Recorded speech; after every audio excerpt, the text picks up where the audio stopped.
मुस्कुराती सुबह में नाज़िया मलिक आपके साथ है, मेरी टीम आपके साथ है, हम सब आपके साथ हैं और हम सब आपसे अच्छी अच्छी बातें भी करने आए हैं। सुबह का वक्त है और हम कोशिश ये करते हैं कि आपके लिए हम वो प्रोग्राम लेकर आएँ जिस पे आप कुछ सीख सकें, जिस पे आप कुछ जान सकें, जिससे आपको कोई ना कोई फ़ायदा ज़रूर हो। अच्छा, आज हम बात करने वाले, वैसे 2-3 दिन से जब से मैं शो कर रही हूँ मुझे अंदाज़ा नहीं था कि मेरा हमेशा से गला बहुत ज़्यादा ख़राब रहता था और जब मैं मॉर्निंग शोज़ भी कर रही थी पहले भी, तो उस वक्त मुझे इतना आइडिया नहीं था कि मेरा इतना गला बैठ क्यों जाता है। अब मुझे आइडिया हुआ है कि मैं बोलती हूँ ना ज़्यादा तो मेरा गला बैठना शुरू करता है, फिर उसके लिए मुझे ट्रीटमेंट देसी अपने टोटके ही करती हूँ कि गरारे वगैरह करना जो है ना वो बहुत ज़्यादा ज़रूरी हो जाता है। तो अब आहिस्ता आहिस्ता जो है वो अपनी रूटीन पे आऊँगी और वही अपना जो है ना टिप्स वगैरह दोबारा से यूज़ करने लगूँगी अपने गले को साफ़ करने के लिए। खैर, ये तो खैर मेरी बात होगी, लेकिन आप लोगों से जो बात करने वाली हूँ आज मैं कि कोई भी ऐसी बीमारी हो जब इंसान को आ जाती है और अल्लाह ना करे इंसान जो है वो बीमारियों से तो मैं कहती हूँ दूर ही रहे, लेकिन अगर कोई बीमारी आ जाए तो उसमें बहुत ज़्यादा ज़रूरी होता है जिन बातों का ख्याल रखना। हमने अपनी लाइफ को बना दिया है बहुत ज़्यादा मटेरियलिस्टिक, बड़ी चीज़ों के पीछे भाग रहे हैं, अपना ख्याल नहीं रखते, कोई अपना ना एक कहते हैं रूटीन लाइफ नहीं है हमारी रही। स्पेशली मैं शहरों की बात कर रही हूँ, गांव में तो बड़े मज़े से ज़िंदगी गुजरती है, अभी भी वहाँ पे मज़े से ज़िंदगी गुजर रही है। ठीक है, प्रॉब्लम्स उधर भी हैं, देही इलाकों में बहुत सारे प्रॉब्लम्स हैं, लेकिन जो प्रॉब्लम्स की हम बात करते हैं वो प्रॉब्लम्स यूजुअली जो हैं वो आते हैं उनके अपने फाइनेंशियल कुछ हो गया, कुछ जिस किस्म के मसलों मसाइल आ गए, लेकिन उनको जो ये वाला स्ट्रेस है ना कि किस तरह से आगे जो है हमने अपनी मटेरियलिस्टिक ज़िंदगी गुजारनी है, हमें ये एक चीज़ की कमी है, हमें उस चीज़ की कमी है, तो वो कमी जो है ना वो उनके दिमाग पर सवार नहीं होती है। लेकिन शहरों में ये जो है ना एक सिलसिला जो भाग दौड़ होगी है ना, ये बड़ी ख़तरनाक है। अच्छा, बीमारियों पर आती हूँ मैं कि मैंने क्यों ये सब बातें की कि हमने अपने आप को, अगर बीमार भी कोई होता है ना तो कहते हैं नहीं नहीं छोड़ो कोई बात नहीं, बीमार है तो क्या हुआ, लेकिन हमें ये काम तो करना है ना, ये काम मुकम्मल करना है। नहीं नहीं, अब स्ट्रेस है, टेंशन है, एक्सरसाइज छोड़ दी, टाइम नहीं है जी, थकते हैं। मैंने कल ही हम एक बैंकर थी खातून, उनसे बात कर रही थी मैं, तो उन्होंने कहा कि भाई मैं तो रात को बिल्कुल जब मैं खाना वाना खा के फ्री होती हूँ तो 9 बज जाते हैं और मैं थक जाती हूँ, मैं सो जाती हूँ। ये मेरे साथ भी रूटीन थी, सैलून संभालना, शो करना, घर आए थक गए। लेकिन फिर मैंने भी ये सोचा कि नहीं, जो हम स्ट्रेस जो ले रहे होते हैं ना, जो स्ट्रेस वाला टाइम होता है, वो स्ट्रेस वाला टाइम हमारा जो है वो उस वक्त होता है जब हम काम कर रहे होते हैं। जब हम एक्सरसाइज करते हैं तो वो स्ट्रेस हमारा रिलीज़ करता है, वो हमारा कोई भी जो हमारा स्ट्रेस है उसको वो ख़त्म करेगा। तो जो शख्स बीमार होता है, कहने का मकसद है कि जो शख्स जो बीमार होता है, जिसको किसी भी किस्म की कोई बीमारी हो, चाहे वो हार्ट डिजीज़ होती है, चाहे उसको जो है डायबिटीज़ हो, चाहे उसको कोई भी और किडनी डिजीज़, जो भी किसी भी किस्म की कोई बीमारी, बुखार ज़्यादा है, गला ज़्यादा ख़राब है, अपने आप का ख्याल रखना बेइंतहा ज़रूरी है। किस तरह से? एक तो डॉक्टर से वो मशवरा ज़रूर लें, डॉक्टर से रुजू करें, सेल्फ मेडिकेशन नहीं करें। दूसरा ये कि खुराक का, अपने खाने का बेइंतहा ख्याल रखना है। किसी भी बीमारी के लिए, टाइफाइड के लिए कहते हैं कि ज़्यादा आपको मेडिसिन के साथ साथ अपनी खुराक को भी चेंज करना है। हार्ट पेशेंट हो, खुराक को भी चेंज करना है। डायबिटीज़ है तो खुराक को भी चेंज करना है। मेडिसिन अपनी जगह पर हैं, लेनी है, लेकिन आपने अपनी खुराक का भी ख्याल रखना है। तो ये सारी चीज़ें आप ख्याल रखिएगा। और जहाँ जहाँ डॉक्टर्स कहते हैं कि आपको एक्सरसाइज करना ज़रूरी है तो वहाँ पर एक्सरसाइज भी करें, वॉक भी करें, चहलकदमी भी करें। अपने आप को थोड़ा सा, ये चहलकदमी जो है ये खाली आपकी ब्लड सर्कुलेशन अच्छी नहीं करता, ये पूरा एक सिनेरियो है, पूरा आपकी लाइफस्टाइल है जिसको ये जो है चेंज कर रहा होता है। तो उस लाइफस्टाइल को आपने बेहतर करना है। जो चहलकदमी, वॉकिंग है, ये आपका स्ट्रेस भी रिलीज़ करता है। हम हमेशा से सुनते आते जी ऐसे हार्मोन्स रिलीज़ करता है जो हैप्पी हार्मोन्स होते हैं, जो आपको खुशी देता है, जिससे आप खुश होते हैं। सीरियसली, वाकई ये सच बात है। आप प्रैक्टिकल करके देखें, आपकी ज़िंदगी में बहुत बड़ा चेंज आएगा। तो इसी चेंज के साथ ही हम जो है आपको बताएंगे आज का हमारा सब्जेक्ट भी क्या होगा। और ये सब कहने का मकसद ये है कि आज का जो सब्जेक्ट है हमारा, उसके हवाले से बात करेंगे कि डायबिटीज़ के हवाले से बात करें, क्योंकि डायबिटीज़ डे भी आने वाला है। तो जो लोग डायबिटिक पेशेंट हैं वो भी जान लें, और जिनको नहीं है वो इसलिए जान लें कि हम बच किस तरह से सकते हैं। तो ब्रेक लेंगे क्या? हाँ भाई, हम अच्छा ठीक है, चलिए से हम पहले मुलाकात करा लेते हैं, हमारे डॉक्टर साहब यहाँ पर मौजूद हैं उनसे, और उसके बाद फिर हम ब्रेक की जानिब जाएंगे। हमारे साथ डॉक्टर उबैद अहमद साहब मौजूद हैं, डायबिटीज़ के हवाले से बात करेंगे। डायबिटीज़ के कंसल्टेंट डॉक्टर भी हैं कि जिनको डायबिटीज़ होती है उसके हवाले से जो है ये इलाज भी करते हैं। अस्सलाम वालेकुम जी, कैसे हैं आप? ठीक ठाक हैं, खैरियत से हैं? गुड मॉर्निंग, बहुत बहुत शुक्रिया शो में तशरीफ़ लाने का। आपसे भी बात करेंगे, बहुत सी मालूमात हासिल करेंगे, डायबिटिक डे भी आने वाला है, इसके हवाले से बात करेंगे। लेकिन जाएंगे एक ब्रेक की जानिब, ब्रेक के बाद वापस मिलते हैं, कहीं ना जाएं।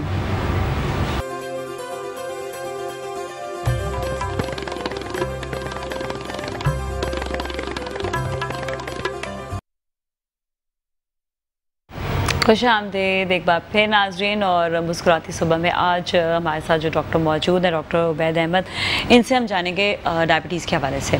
अच्छा, सबसे पहले तो बहुत दफ़ा लोगों ने सवाल किया होगा, हर दफ़ा बता रहे होते हैं डायबिटीज़ क्या है, ज़रूर आप इसको इन शॉर्ट बता दें ताकि हम फिर बाद में मज़ीद आगाही लोगों को दे सकें।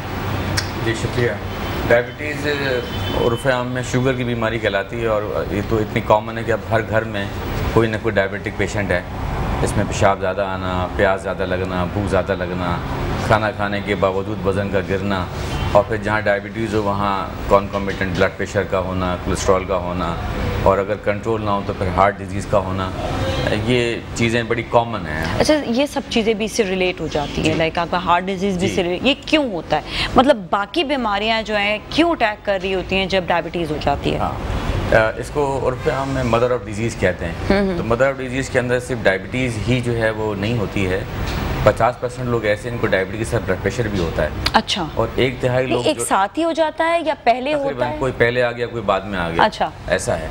और 1/3 लोग ऐसे हैं, कोलेस्ट्रॉल भी बढ़ा हुआ होता है। ओके। तो जहाँ कोलेस्ट्रॉल पहले ही बढ़ा हुआ है, हाइपरटेंशन भी है और साथ में डायबिटीज़ भी आ गई, तो डेफिनेटली कुछ अरसे के बाद हार्ट प्रॉब्लम आ सकती है। आ सकता है। अच्छा, इसमें बचा कैसे जाए? क्योंकि हम तो पहले तो प्रिवेंशन की बात करते हैं कि हम ऐसा कुछ करें, ऐसा अपना लाइफस्टाइल लेकर आएँ जिससे कम से कम हार्ट डिजीज़ नहीं हो, कोलेस्ट्रॉल भी बढ़ा हुआ है जी, आपको जो है हाई ब्लड प्रेशर भी है, लेकिन हम बच जाए हार्ट डिजीज से। अब इसमें एक है कि प्रिवेंशन ऑफ डायबिटीज, कि डायबिटीज़ ना हो लोगों को। हाँ। तो अब ये मालूम हो कि होती क्यों है। हाँ। तो हमारे यहाँ जो सबसे कॉमन है वो टाइप 2 है डायबिटीज़, और कॉमन 95-96% लोगों को टाइप 2 डायबिटीज़ ही होती है। अब टाइप 2 डायबिटीज़ जो होती है उसमें वजन का ज़्यादा होना, अदम वर्जिश का होना यानी वर्जिश ना करना, और खाने पीने में चिकनाई का इस्तेमाल बहुत करना, फाइबर का इस्तेमाल, सब्जियों का इस्तेमाल बहुत कम करना। फिर एक और फैक्टर जो एशिया में है, हिंदुस्तान पाकिस्तान में है, कि यहाँ पर फैमिली मैरिजेस बहुत हैं। तो फैमिली मैरिजेस भी, कज़न मैरिजेस हमारे यहाँ बहुत हैं। तो कज़न मैरिज की वजह जेनेटिक कंपोनेंट बहुत स्ट्रांग हो जाता है। जेनेटिक कोई बीमारी, 2-3 बीमारियाँ तो 2-3 बीमारियाँ हो जाएंगी फिर तो। और मामू के बेटे से शादी, तो नतीजे में जो जेनेटिक कंपोनेंट है, 25% शादियाँ हमारे यहाँ तकरीबन रफली होती है। एशिया में जो है वो फैमिली मैरिजेस होती है। बिल्कुल। तो जेनेटिक कंपोनेंट बहुत स्ट्रांग हो गया। फिर साथ साथ हमारा लाइफ स्टाइल ये कि हम तेज़ी से अमीर हो रहे हैं, तेजी से हमारा लाइफ स्टाइल चेंज हो रहा है। हाँ। साइकिल गायब हो गई, मोटरसाइकिल भी खत्म, अब हम गाड़ियों से आ रहे हैं, जा रहे हैं। और एक और जो ये कोविड की वजह से सबसे बड़ा प्रॉब्लम कि जो ऑनलाइन सारी चीजें हो गई, अब तो बिल्कुल ही जिसे कहते हैं ना, वर्क फ्रॉम होम हो गया। वर्क फ्रॉम होम हो गया, कहाँ जाए, कंपोनेंट बिल्कुल खत्म। एक्सरसाइज के लिए टाइम निकालना पड़ेगा, इसका मतलब। अब एक्सरसाइज का ये है कि मैं आपको बताऊं कि कुछ साल पहले जर्मनी जाना हुआ, तो वहाँ कॉन्फ्रेंस थी डायबिटीज़ की, तो एक जगह सीढ़ी लगी हुई थी ऊपर जाने के लिए, एक तरफ जो थी वो लिफ्ट लगी हुई थी, और लिफ्ट में लंबी सी लाइन लगी और सीढ़ी पे जाने को कोई तैयार नहीं है। पकड़ के सीढ़ी पे गए, उसको जाएं भाई, सीढ़ी है। हाँ, सीढ़ी पे जाएं। उसको उन्होंने नाम दिया था स्टेयर मशीन। अच्छा। कुछ अट्रैक्शन हो, लोगों में मोटिवेशन हो, लेकिन कोई जाने को तैयार नहीं। तो ये हमारा सैड एक्चुअली, पता मुझे बड़ा अफसोस होता है। अभी पता मैं सीढ़ियाँ चढ़कर आई हूँ, बहुत अच्छी बात है। मैं कहती हूँ नहीं भाई, जहाँ पर आपको एक्सरसाइज करनी है। आज ये 6th फ्लोर आपने चढ़े, मैं चढ़ कर आया, अल्हम्दुलिल्लाह, अल्लाह का शुक्र है, अल्लाह ताला। ये जो है ना, लेकिन शूज़ मैं ऐसे रखती हूँ, पहनती ऐसे जो कि मुझे कभी भी जो है कहीं पे भी वॉकिंग करनी हो तो उससे क्या होता है कि मेरी ब्लड सर्कुलेशन अच्छी होती है नेचुरली। अगर सुबह एक्सरसाइज के लिए टाइम नहीं मिला तो मैं कहती हूँ कम से कम आपको सीढ़ियाँ चढ़ने का बर्न किए हैं, अगर आपने इनटेक किया है तो कैलोरीज बर्न भी किए हैं। बिल्कुल। अगर कैलोरीज बर्न नहीं करेंगे तो डेफिनेटली आप वेट पुट ऑन करेंगे। अच्छा, जो हम बात कर रहे थे कि अगर बहुत सारी बीमारियां, कोलेस्ट्रॉल वगैरह बढ़ गया, किस तरह से बचा जाए कि हार्ट डिजीज जी। अब अगर हो गई है, कोलेस्ट्रॉल हो गया, ब्लड प्रेशर हो गया, डायबिटीज़ हो गई, तो कंट्रोल रखें। ब्लड प्रेशर 130-80 से कम रखें, कोलेस्ट्रॉल कोशिश करें 150 से कम रखें। मेडिसिन से ही होगा? मेडिसिन से करें, डाइट से करें, इंसुलिन से करें, किसी से भी करें। कितने % डाइट होती है? कितने %? मेडिसिन के साथ साथ कितने % डाइट काम आती है? डाइट का रोल है 10%, 20%। लेकिन है डेफिनेटली रोल है। ठीक है, खाली डाइट से आप सब चीज़ें कंट्रोल नहीं कर सकते। नहीं वो तो डेफिनेटली, अगर टाइप 1 हो तो मेरे ख्याल में फिर भी डाइट से कंट्रोल, डाइट से होती है, उसमें इंसुलिन जरूरी है, टाइप 1 में। अच्छा, उसमें ज़रूरी होता है। अच्छा, टाइप 1 टाइप 2 है क्या, ये भी बता देना। अच्छा, जो यंग एज में है, दुबले पतले लोगों को है और जिसमें सिवाय इलाज इंसुलिन के कुछ नहीं है, वो टाइप 1।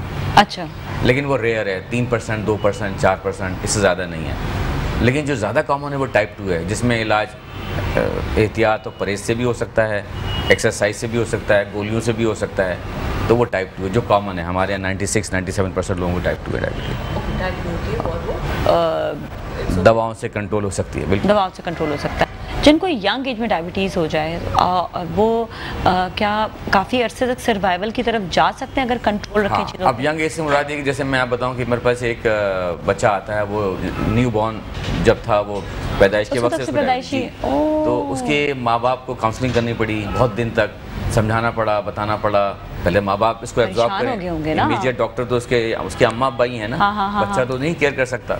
उनको समझाना, बताना, मॉनिटरिंग करते रहें। आप कोशिश करते हैं, अब बच्चे को क्या डाइट कंट्रोल समझाएंगे, अम्मा अब्बा को क्या बताएंगे, कर ही नहीं सकते। और उसका इलाज भी इंसुलिन से है। लेकिन सक्सेसफुली जिन लोगों ने इन बात को समझा, ब्लड शुगर कंट्रोल रखी और 2, 4, 6 महीने में लोग सीख जाते हैं, तो ऐसे बच्चे भी हैं जिनको मैं जानता हूँ कि पिछले 30 साल से, लेकिन they are doing very well.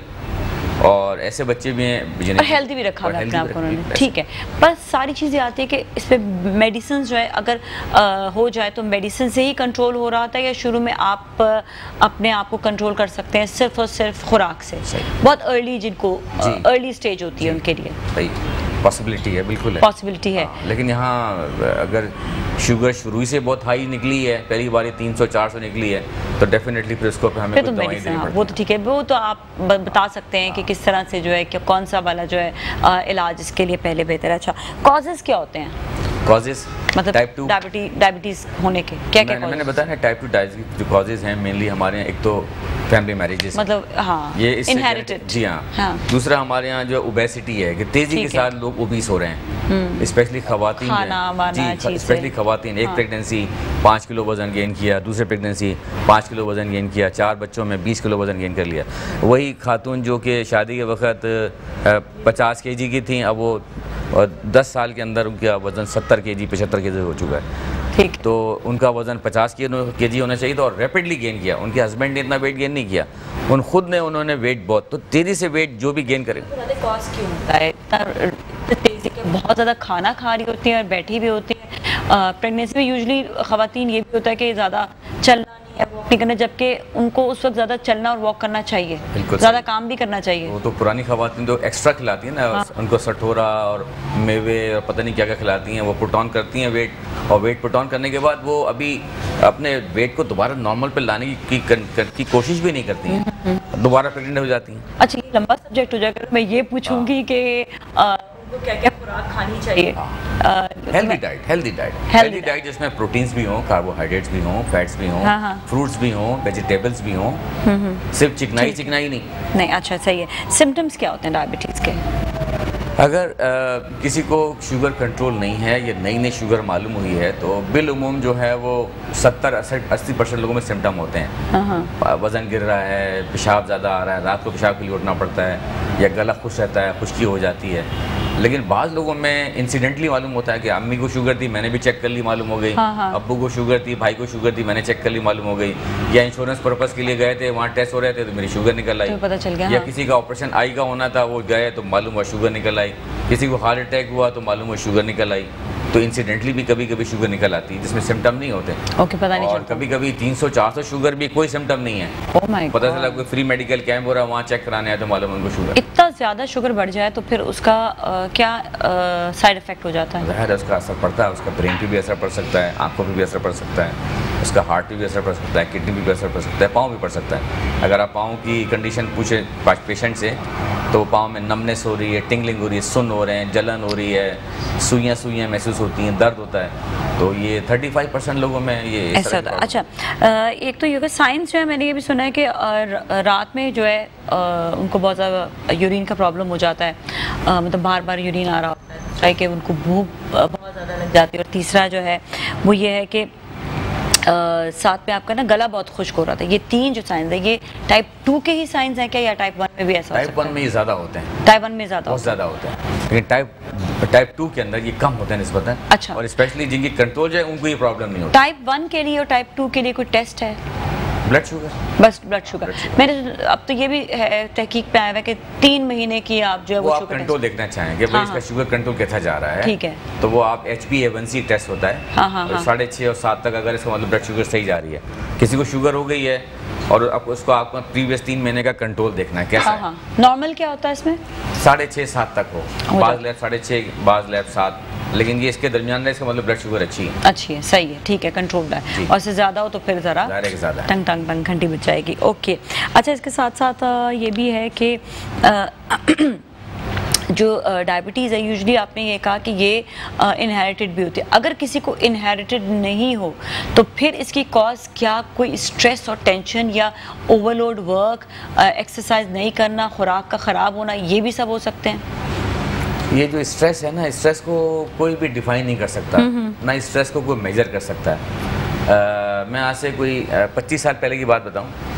25 साल पहले यहाँ बहुत बड़ी कॉन्फ्रेंस हुई थी कराची के अंदर, उसमें डायबिटीज़ यूके के लोग बहुत सारे प्रोफेसर आए थे। तो वहाँ एक सवाल ये होगा कि ये स्ट्रेस से क्या ताल्लुक है डायबिटीज़ का, स्ट्रेस बहुत है, लोगों को काम बहुत कर रहे हैं। तो प्रोफेसर हैरी किन, इनका इंतकाल हो गया यूके में, तो वो उस वक्त इत्तेफाक से आए थे। तो उन्होंने कहा कि जिस ज़माने में सेकेंड वर्ल्ड वॉर हो रही थी तो बॉम्बिंग बहुत होती थी लंदन में, तो बड़ी बड़ी बिल्डिंगों पे जर्मन आते थे, जहाज उनके बम मार के चले जाते थे। एक माँ के 3 बच्चे थे, उसने 2 मरने दिए, 1 बचाया बड़ी मुश्किल से, इतना फूड शॉर्टेज थी, शौहर जंग लड़ने के लिए गया हुआ है। लेकिन हम उस ज़माने में यंग आ रहे हैं उससे हॉस्पिटल में, लेकिन हमें याद नहीं पड़ता कि कोई बहुत ज़्यादा शुगर आ रही होगी, स्ट्रेस बहुत है लोगों में, तो स्ट्रेस का इससे कोई ताल्लुक नहीं है। अभी 20 साल पहले अगर आपने सुना हो कि यूरोप में, बोस्निया में बहुत वहाँ जंगें होती थी, लोग मारे जाते थे, लेकिन वहाँ पर भी ऐसा लेकिन वहाँ भी WHO ने स्टडी कराई कि भाई वहाँ पे कोई स्ट्रेस से, इसके स्ट्रेस बहुत है, लोग मर रहे हैं, इतना ज़्यादा बॉम्बिंग हो रही है, लेकिन उससे कोई रिलेशनशिप सामने नहीं, इसका नहीं है रिलेशन, ज़्यादा लाइफस्टाइल का मेरे ख्याल में है ना, बैठे रहे तो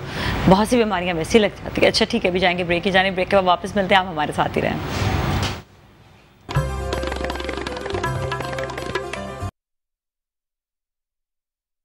जी नाज़रीन, एक बार फिर हम आपके साथ मौजूद हैं मुस्कुराती सुबह में, और हमारे साथ हैं डॉक्टर उबैद अहमद साहब जो डायबिटीज़ के हवाले से बात कर रहे हैं। कुछ सवालात और हैं वो मैं करती हूँ, स्पेशली जब ऐसा खाना जो है जो डायबिटिक पेशेंट है वो खाए कि जिससे डायबिटीज़ कंट्रोल रहे, या क्या रिवर्स हो सकती है कुछ खुराक से डायबिटीज़? रिवर्स से मतलब ख़त्म हो जाए या कंट्रोल हो जाए? कंट्रोल हो जाए, कम हो जाए। हाँ, हम हर एक से ये कहते हैं कि देखें, बेसिकली लाइफ में एक पैटर्न डाइट का हर एक का बना हुआ, बचपन से खाता चला आ रहा है। किसी को पराठे का शौक है, किसी को डबल रोटी का शौक है, अक्सर ख़वातीन को नाश्ते का शौक नहीं है। अब उसके अंदर हम एक बड़ा ऑर्गेनाइज किस्म का एक इंडक्ट करें कि आपने इस वक्त ये खाना है, इतना खाना है, इतना ये खाना है। हमारे यहाँ एक कंबाइंड खाना बनता है 5 लोगों का, 7 लोगों का, उसमें किसी एक आदमी का स्पेसिफिक आधा इतना और चौथा इतना, वो पॉसिबल नहीं है। तो उसमें जो पॉसिबल है 10% 20% हम वही रिकमेंड करते हैं, स्पेशली मैं तो ये रिकमेंड करता हूँ। दूसरी कि जो हेल्दी डाइट है, हेल्दी डाइट से बनाती है कि अगर अंडे हों, उसमें दूध हो उसके अंदर, और अगर कोलेस्ट्रॉल नहीं बढ़ा हुआ, थोड़ा उसमें मार्जरीन हो उसके अंदर, थोड़ा सा उसके अंदर फ्रूट्स हों। कभी आप कभी किसी कॉन्टिनेंटल ब्रेकफास्ट को देखें ना, उसमें सारी चीज़ें होती हैं, उसमें मिल्क भी है, उसमें योगर्ट भी है, लेकिन एक क्वांटिटी में हो, ऐसा नहीं कि बहुत ज़्यादा जो है आप खा रही हैं। अब बेसिकली आप क्या समझते हैं कि कौन सी खुराक ऐसी है जो नहीं खानी चाहिए? हमें एक तो चिकनाई कम से कम खानी चाहिए, और जो ऑयल का इस्तेमाल है हमारे यहाँ बहुत है, बहुत ज़्यादा इस्तेमाल है। ऑयल तो कहते हैं कि 5 का खाना एक किचन में बनता है, तो 5 लीटर 1 महीने के लिए बहुत है। अच्छा, लेकिन लोग 5 लीटर वो उससे प्लस खा रहे हैं, प्लस हर हफ्ते जाके बाहर खाना खा रहे हैं, वो एडिशनल है ऑयल उसका। तो ये जो ऑयल का इस्तेमाल हमारे यहाँ बहुत बढ़ गया है, इसको कम करें। दूसरे स्पाइसी खाने हमारे यहाँ बहुत ज़्यादा बढ़ गए हैं, नमक का इस्तेमाल बहुत बढ़ गया है। यानी एवरेज जापान में 6, 7, 8 ग्राम 9 ग्राम पर डे नमक खाते हैं, हम लोग 25-30 ग्राम नमक रोज़ाना खाते हैं तकरीबन एवरेज। तो ये नमक का इस्तेमाल आहिस्ता आहिस्ता हमारा ब्लड प्रेशर बढ़ा देता है। और चिकनाई का इस्तेमाल हमारा बहुत ज़्यादा है, ऑयल का इस्तेमाल, घी का इस्तेमाल, चिकनाई का इस्तेमाल बहुत ज़्यादा है। फ्रूट्स का इस्तेमाल दिन ब दिन कम होता जा रहा है, सब्जियों का इस्तेमाल दिन ब दिन कम होता जा रहा है। अभी भी अगर 1 किलो आप अगर सेब ले लें, 1 दर्जन आप जो है वो केला ले लें, और एक आध फ्रूट ले लें, 400-500 रुपए का आएगा। और एक बर्गर छोटा सा 450-500 का आ जाएगा। एग्जैक्टली, हाँ। तो हम बर्गर पसंद करते हैं, हमारे बच्चे पसंद करते हैं, हम फ्रूट पसंद नहीं करते। हाँ। तो हमारी जिंदगी से फ्रूट हटता जा रहा है। टेम्पटिंग होता है, लेकिन टेम्पटिंग के साथ साथ आप बच्चों को ये तो बताएं कि ग़िज़ाइयत किस चीज़ में ज़्यादा है, किसी चीज़ में नहीं। बच्चे को खा तो नहीं कि देखा पता है कि भाई इसमें इतने इतने आपका जो है कैलोरीज बढ़ रही है, ये आपके लिए। बात ये है कि पेरेंट्स भी जो हैं वो अवेयरनेस नहीं दे पा रहे। हालांकि खुद मॉर्निंग शो भी आप लोग देख रहे होंगे, लेकिन आप लोग बच्चों को अवेयरनेस नहीं देते। बच्चों को भी अवेयरनेस देनी चाहिए। तो इसमें एक बात है कि माओ का रोल बड़ा इंपॉर्टेंट है। जी जी। वो माँ जो छोटी से बड़ी हुई है ना, उसने भी यही कुछ किया है। उसने भी कोल्ड ड्रिंक्स पी हैं, उसने भी बर्गर खाए हैं, उसने भी सब्जी नहीं खाई है, उसने फ्रूट नहीं खाया। नतीजे में वो अपने बच्चे को क्या तरबियत करेगी? तो पहले माँ की तरबियत जरूरी है, मैं समझता हूँ। और वही रेडीमेड चीजें भी आप कहते हैं भाई कुकिंग शोज देखें, आप कुकिंग शोज में आपको होम डिलीवरीज आने लगी हैं। अब तो घरों में बस अब तो तबाही पे तबाही है। मतलब आप रेडीमेड चीज़ें ना खाएं, जो आप घर पे खा सकते हैं ना वो आप बाहर कभी भी नहीं खा सकते। अच्छा, आप ये क्या बताएं कि क्या सजेशन देंगे कि शुगर लेवल का ट्रीटमेंट जो है मतलब उसको कंट्रोल रखने के लिए क्या होना चाहिए? ट्रीटमेंट में सबसे पहले डाइट एंड एक्सरसाइज है, ठीक है। उसके बाद फिर मेडिकेशन है, चाहे गोलियां हैं चाहे इंसुलिन है। इंसुलिन की नौबत कब आती है? जब भी शुगर कंट्रोल ना हो तब हो जाती है। या कोई कॉम्प्लिकेशन है, इमीडिएट कोई कॉम्प्लिकेशन है, कोई हार्ट अटैक हो गया हुआ है, कोई किडनी पे कोई प्रॉब्लम है, कोई कोविड हो गया है, कोई नमूनिया हो गया है, कोई आईसीयू कंडीशन है, उसमें इंसुलिन चाहिए। प्रेगनेंसी है, उसमें इंसुलिन चाहिए। और अगर कंट्रोल नहीं है, 8-8 गोलियां 10-10 गोलियां खाने के बावजूद तो उसको इंसुलिन। अच्छा, जैसे आपने कहा कि इंसान को कभी फील नहीं होता कि उसको 300 भी हो गई है, बढ़ गई है, तो उसको कि उसका शुगर लेवल हाई हुआ है, तो ऐसी क्या कभी सिम्टम्स हो जाते हैं, फील होता है आपको क्या, कैसा आपको मतलब ज़्यादा हो गई, जैसे 300 हो गई है, 200 हो गई है, या अगर उसकी बहुत ज़्यादा बढ़ गई है शुगर, तो उसको क्या, किस तरह की फील कैसे आती है उसको, अगर फील आए तो? इसमें जो है वो कहना बड़ा मुश्किल है, क्योंकि हर एक की फीलिंग अलग है। हमने ऐसा भी थोड़ा बहुत बता दें। मतलब ये कि हमने ऐसा भी देखा 400 शुगर है, उसे कुछ भी नहीं है, मुझे कुछ भी नहीं है। हाँ। यानी हमें परेशानी हो रही है कि आप शुगर है यार, 500 शुगर है, 450 शुगर है और कुछ भी नहीं है। और बात को 200 शुगर भी हो गई, मेरी तबीयत सही नहीं है, मुझे एबनॉर्मल महसूस हो रहा है, बदन में दर्द हो रहा है, मुझे वीकनेस फील हो रही है, मैं अपने आप को थका हुआ महसूस करता हूँ, तो डिफरेंट फीलिंग है। ये ऐसे ही है जैसे किसी कोई कूल माइंडेड होता है, बहुत कुछ हो जाता है, तब भी उसका टेम्पर जो है वो नॉर्मल रहता है। और कुछ लोग ऐसे उनको जो बड़े ही जल्दी टेम्पर लूज़ कर जाते हैं, तो उनके मिजाज में ज़रा सा भी कुछ एबनॉर्मलिटी आ जाए तो वो हाइपर हो जाते हैं। तो ये कुछ ऐसा है मेरा ख्याल। तो ये दोनों तरफ का जो है ये हो सकता है कि किसी को ऐसा भी फील हो, किसी को बिल्कुल भी कोई फीलिंग नहीं है। चेकअप कितने अरसे बाद कराना चाहिए? हम अपने पेशेंट को ये कहते हैं कि आप घर में शुगर मॉनिटर करते रहें। आपकी शुगर अगर नॉर्मल रहे, आपकी तबीयत सही रहे, तो आपको 6 महीने से पहले आने की ज़रूरत नहीं है। एक आम शख्स भी जिसको नहीं है, कोई सिम्टम्स नहीं है, कुछ नहीं, जिसकी फैमिली में भी नहीं है कोई आगे पीछे किसी को डायबिटीज, फैमिली में नहीं है ना, ये बात है कि फैमिली ने चेक करा के दिखाई है। हाँ हाँ।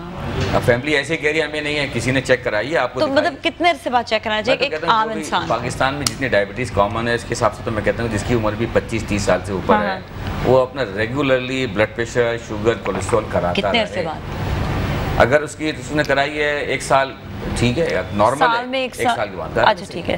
पहले मैं सोचती थी, कहती क्या ये हर वक्त जो है ये 6-6 महीने बाद टेस्ट कराने होते हैं, क्यों कहते हैं? मेरी दोस्त कहती थी नहीं मैं हर साल जाके पूरे टेस्ट कराती हूँ।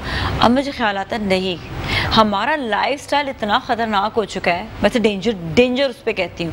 और कोविड के बाद जो हम आइसोलेशन की तरफ चले गए और बच्चे जो हैं वो ऑनलाइन क्लासेस ले रहे हैं, ऑनलाइन मीटिंग्स हो रही हैं, उसने हमें और डैमेज किया है। मतलब जितना हम कंप्यूटराइज दौर पे जा रहे हैं, ठीक है, कहते हैं कि बहुत ज़्यादा इंसान की क्लोजनेस नहीं, आपकी क्लोजनेस नेचर से होनी चाहिए। हम नेचुरल चीज़ों से बहुत दूर चले गए, तो उन नेचुरल चीज़ों को करीब लाने के लिए आपको नेचर की तरफ आना पड़ेगा। आपका एक प्रोग्राम भी है NDBP, ये क्या है, ज़रा इसके हवाले से बताइएगा। ये basically national diabetes prevention programme एक प्रोग्राम है जिसमें हम ये अवेयरनेस देना चाहते हैं पब्लिक को पाकिस्तान में कि आप डायबिटीज़ से प्रिवेंट कैसे हो सकते हैं। इस किस्म के प्रोग्राम दुनिया भर में चल रहे हैं, सक्सेसफुल चल रहे हैं, कहीं नॉन सक्सेसफुल चल रहे हैं, इसलिए कि वो तमाम लोग जो डायबिटीज़ के पेशेंट नहीं हैं लेकिन उनकी फैमिली में डायबिटीज़ है, या उनका वज़न बढ़ा हुआ है, या प्रेगनेंसी में डायबिटीज़ उनको हुई थी, या कॉन्कॉमिटेंट हाइपरटेंशन है, ऐसे तमाम लोग हाई रिस्क हैं। ऐसे तमाम लोग हाई रिस्क हैं जिनका वज़न बढ़ा हुआ है, जिनकी जो है पेट का साइज़ निकला हुआ है, जिनकी फैमिली में डायबिटीज़ है, जिनको कोई कॉम्प्लिकेशन हो चुकी है, जिनको कोई हार्ट डिजीज़ हो चुकी है, जिनको ब्लड प्रेशर बढ़ा रहता है, ऐसे तमाम लोग हाई रिस्क के ऊपर हैं। ओके। तो ऐसे हाई रिस्क लोग जो हैं, अगर कोई टेस्ट ना भी कराएं तो अपने नंबर्स को जांच लें। अगर उनका वज़न यहाँ से यहाँ तक है तो 1 नंबर, इससे ज़्यादा वज़न बढ़ा हुआ तो 2 नंबर, इससे ज़्यादा बढ़ा हुआ तो 3 नंबर। एक मेजरमेंट होती है BMI कि हाइट के हिसाब से आपका वज़न कैसा है, एक होती है वेस्ट सर्कमफ्रेंस। वेस्ट सर्कमफ्रेंस और BMI दो बहुत ही इंपॉर्टेंट मेजर हैं। फैमिली में हिस्ट्री ये बहुत इंपॉर्टेंट है। रेगुलर एक्सरसाइज करना या डाइट में जंक फूड लेना ये बहुत इंपॉर्टेंट फैक्टर है। तो हमने एक क्वेश्चनर बनाया है 8 सवालों का, वो बहुत सिंपल है, इजी है, तो वो कोई भी देख के आइडिया बताए ना, हम भी सवाल करें ज़रा जी। वो कौन सा बनाया क्वेश्चन? अब वो अनफॉर्चुनेट मेरे पास अच्छा है नहीं है। ओके, कुछ याद है? तौर पर हमने उसमें रखा है कि आपके 12 नंबर से कम हो, लेकिन खाली फैमिली हिस्ट्री अगर है तो 5 नंबर हो गए। अगर वजन बढ़ा हुआ है, BMI बढ़ी हुई है और अगर वेस्ट सर्कमफ्रेंस तो 7 नंबर हो गए। 7 नंबर वो 5 नंबर ये कि जिसकी फैमिली में डायबिटीज़ है और जिसका वजन बढ़ा हुआ है, पेट निकला हुआ है, तो 12 नंबर हो गए, तो वो तो वैसे ही हाई रिस्क पे आ गया। और अगर उसके साथ उसकी उम्र भी 35-40 से प्लस हो चुकी है तो 2 नंबर उसमें और ऐड कर लें। तो जितने नंबर ऐड करते जाएं उतना रिस्क बढ़ जाएगा। तो 12 से प्लस हो जाए तो हम कहते हैं भाई अपनी शुगर टेस्ट करा के देख लो, आपको रिस्क फैक्टर ज़्यादा। अब रिस्क फैक्टर ज़्यादा। तो बहुत ज़बरदस्त प्रोग्राम है ये तो। अच्छा, ये किस तरह से मतलब आपके पास लोग आते हैं या आप कहीं पे सेमिनार्स वगैरह कर रहे होते हैं? इसमें हम ये करते हैं कि हमने एक फॉर्म जो बनाया है, स्टैंडर्ड फॉर्म बनाया है, उस फॉर्म को हम सर्कुलेट करके पब्लिकली अपने कैंप्स में, अपने क्लिनिक्स में, अल-मुस्तफ़ा की बहुत सी क्लिनिक्स हैं, उसके अलावा पब्लिकली जहाँ भी मौका मिलता है हम उसको डिस्ट्रीब्यूट कर देते हैं फ्री ऑफ कॉस्ट। वो आप देखें, खुद ही असेस कर लें, आप देख लें आप कहाँ खड़े हुए हैं, और आपका अगर हायर लेवल के ऊपर नंबर आ रहे हैं आपके, तो आपने शुगर टेस्ट करवा के देख लें, करवा लें। फिर तो बहुत ज़्यादा ज़रूरी है। हम कान में बात डाल देते हैं कि देखें आप रिस्क फैक्टर के अंदर हाई साइड के ऊपर है। अगर आप लोअर साइड पर हैं, फैमिली में हिस्ट्री नहीं है, 5 नंबर कट गए। आपका वजन नॉर्मल है, आपके 7 नंबर कट गए। अगर आपकी उम्र 25 साल से कम है, आपके 4 नंबर आ रहे हैं, 5 नंबर, आप लो रिस्क हैं। ओके, आप खाए पिए जो कुछ, कोई इशू नहीं है फिर तो। ओके, ये बड़ा ख्याल रखना ज़रूरी है। अच्छा, बाकी ये है कि क्या क्या खुराक लेनी चाहिए, इसके हवाले से थोड़ा सा आप गाइड करते हैं? मैं कहता हूँ कि हमें हेल्दी डाइट लेनी चाहिए। दुनिया भर में ये कहा जाता है हेल्दी डाइट जिसमें सब्जियाँ भी हों, फ्रूट्स भी हों। कौन से फल नहीं खाने चाहिए? कोई मना नहीं है, जो फल खाएं सब खाएं। अच्छा, लेकिन खजूर खाए तो कहते हैं जी इस पे तो बहुत शुगर, आप शुगर की बात करें। हाँ, डायबिटीज़ के ज़ाहिर है कि शुगर है उसमें तो बहुत ज़्यादा है ना, वो तो 100 शुगर बढ़ा देगी। एक खजूर जो है 100 शुगर बढ़ा देगी, वो ना लें। आम है वो भी शुगर बढ़ा देगा, और चीकू है ये बहुत मिठाई बढ़ा देगा। बाकी सेब है, पपीता है, खरबूजा है, केला है, अमरूद है, कीनू है, अंगूर है, खा सकते हैं। ग्रेप फ्रूट का जूस वगैरह भी पी सकते हैं या खाने में मशहूर हो गया ग्रेप फ्रूट? मुझे नहीं मालूम। ग्रेप फ्रूट पता नहीं कोई शुगर वालों में खास मशहूर हो गया कि भाई ये ग्रेप फ्रूट लगे। सारे फ्रूट की तरह वो भी है, वो ज़रा फीका है इसलिए शायद मशहूर हो गया। अच्छा, कहते हैं कि एक ग्रेप फ्रूट और एक पपीता और खीरा ये वो हैं जिनमें कैलोरीज बहुत कम होती हैं और वाटर इंटेक ज़्यादा होता है, मीठा नहीं होता। मैं आपको बताऊं, मिसाल के तौर पर आप अगर 100 ग्राम चिलगोजे खाती हैं, 100 ग्राम आप बादाम खाती हैं, पिस्ता खाती हैं, ड्राई फ्रूट्स हैं, तो उसमें 700-800 कैलोरीज हैं। और 100 ग्राम अगर आप तोरी, लौकी, भिंडी खाती हैं तो 18 कैलोरीज, 22 कैलोरीज। और व्हाट अबाउट फ्रूट्स में भी ऐसी ही ऑलमोस्ट 70 है, 72 है। अच्छा, लोग जो बनाना या एप्पल हो जाता है उसको इतना वो समझ रहे होते हैं कि इसमें तो बहुत कैलोरीज हैं, आपका वजन बहुत ज़्यादा बढ़ जाएगा। मैं कहती हूँ बनाना से कैसे बढ़ सकता है वजन? मुझे आज तक ये चीज़ समझ नहीं आई है कि उसमें तो इतनी कैलोरीज होती नहीं है। कोई बस ऐसी हवाई बात है, जूस से ज़्यादातर बढ़ता है। अगर आप हम ये कहते हैं जूस ना लें। हाँ, आप उसका फाइबर लें, होल फ्रूट लें, जूस ना लें। अच्छा, मैं बड़ा एक तहकीक, एक मैं रिसर्च पढ़ रही थी, उसमें जो है ना बताया कि जब आप फल और दूध मिक्स करके आप उसे बनाते हैं तो वो जो है आपके हाजमे के लिए ख़तरनाक तरीन हो जाता है।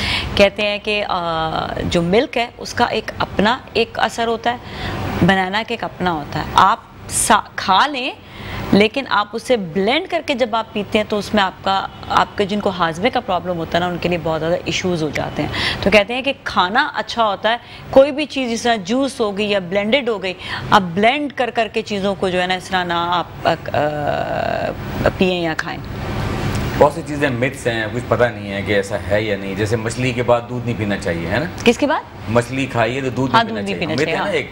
और दुनिया में आप अगर ट्रैवल किया, मैंने देखा लोग दूध और दूध में पकाते हैं मछली। एग्जैक्टली, पता नहीं उससे विटिलिगो हो जाएगा, व्हाइट स्पॉट बन जाएंगे, वो ऑटोइम्यून डिसऑर्डर है, लेकिन आप वो मशहूर है। चलिए, ये तो एक लंबी और गुफ्तगू हो जाएगी। Thank you so much doctor साहब, बहुत बहुत शुक्रिया, बहुत से इंपॉर्टेंट बातें बताई। नहीं अभी नहीं, अच्छा अभी और बातें भी करनी है, ठीक है, अभी और बातें भी करनी है, लेकिन ब्रेक की जाने जाना है। ब्रेक की जाने जाएंगे, ब्रेक के बाद वापस मिलते हैं, हमारे साथ ही रहें। जी, एक बार फिर मौजूद है और हमारे साथ एक और मेहमान है इम्पॉर्टेंट बातें अभी आपसे करेंगे, वो इसलिए कि आजकल सबसे ज़्यादा जिसके ऊपर कंसंट्रेशन किया जा रहा है वो है रियल एस्टेट और इसके अलावा कंस्ट्रक्शन। ये दो ऐसे इसको कहेंगे कि हमारी इंडस्ट्री है, ये इंडस्ट्री है बेसिकली, बहुत ज़बरदस्त और बड़ी इंडस्ट्री है। इसके हवाले से बात करेंगे। हमारे साथ मौजूद हैं Irfan Alam, general secretary all Karachi real estate. कैसे हैं? बल्कि इसके अलावा रियल सर्विसेज भी देते हैं और कंस्ट्रक्शन में भी हैं, माशाल्लाह से आपके प्रोजेक्ट्स भी चल रहे हैं। Thank you so much for being here. अच्छा, ये जिस तरह कहा ना कि इंडस्ट्री आजकल बड़ी, लोग इन्वेस्ट करना चाहते हैं ताकि उनको किसी भी घर में, अपार्टमेंट में, लैंड में तो भी मैं नहीं इसलिए कहूँगी कि वो तो जब तक कंस्ट्रक्शन की बात नहीं है, जब तक लैंड में आप का इन्वेस्टमेंट जो है, क्योंकि अब वो दौर आ गया है कि आप लैंड को या आपको तो छोड़े तो लंबे अरसे के लिए छोड़े वरना कंस्ट्रक्शन करें। तो बेसिकली ये वो इन्वेस्टमेंट है अपार्टमेंट्स का या आपके घर का कि आपके फ्यूचर के लिए ये होता है कि आप उसे रेंट आउट कर दें या अपने इस्तेमाल के लिए उसे लेकर आ सकते हैं। बहुत अच्छा इन्वेस्टमेंट है, लेकिन पेचीदगियाँ बहुत सारी होती हैं इसमें। लोगों को समझ नहीं आता कि वो कोई अपार्टमेंट ले रहे हैं तो उस पर कैसे लें, क्योंकि आता ही है कि जब तक बिल्डर बिल्ड नहीं कर लेता, जब तक वो उसके नाम नहीं होता, एक कागज़ होता है खाली, उसके ऊपर सिर्फ आपका एक कॉन्ट्रैक्ट होता है। तो क्या क्या ऐसी चीज़ें हैं जिस पे आपको देखना ज़रूरी होता है एक अपार्टमेंट लेने के लिए? जी, पहले तो आपका शुक्रिया, आपने अपने प्रोग्राम में इन्वाइट किया। और जो रियल एस्टेट की जो इंडस्ट्री है उसको ऑफिशियली जो है मौजूदा वफाकी हुकूमत ने सनत का दर्जा दे दिया है इस साल अप्रैल के अंदर। और अब पूरे पाकिस्तान में और ख़ुसूसन कराची में अब ये तवक्का की जा रही है कि इससे जो है इंडस्ट्री, जो अलाइड इंडस्ट्रीज़ हैं 42 से ज़्यादा, उनके ज़रिए और ये जो रिलेटेड डायरेक्ट इंडस्ट्री है, तकरीबन लाखों लोगों को रोज़गार मिलने के जो है वो वाज़ेह इम्कानात हैं। और उसके साथ साथ जो है वो रेमिटेंस भी आएंगी, ओवरसीज़ इन्वेस्टमेंट्स भी आएंगी। पाकिस्तान की जो जीडीपी है उसमें भी बहुत बड़ा इंटैक होने जाएगा इसी हमारी रियल एस्टेट इंडस्ट्री की वजह से। बैंकिंग सेक्टर को भी इन्वॉल्व कर दिया गया है और एक लो मार्कअप के अंदर लोगों को अब ये सहूलत देने जा रहे हैं कि जी वो अपने घर एक लो मार्कअप के ऊपर बैंक फाइनेंस की फैसिलिटी अवेल करते हुए ले सकें।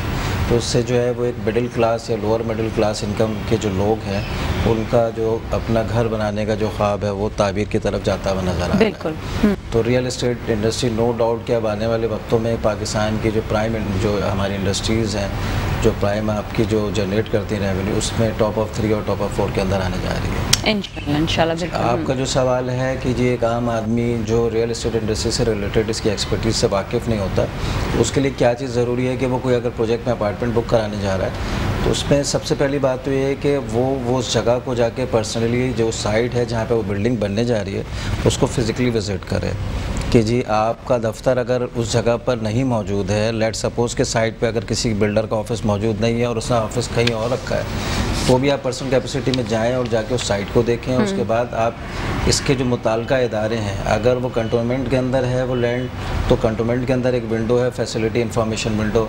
अगर वो केडीए लैंड है तो केडीए सिविक सेंटर के अंदर उसकी वेरिफिकेशन का एक विंडो मौजूद है।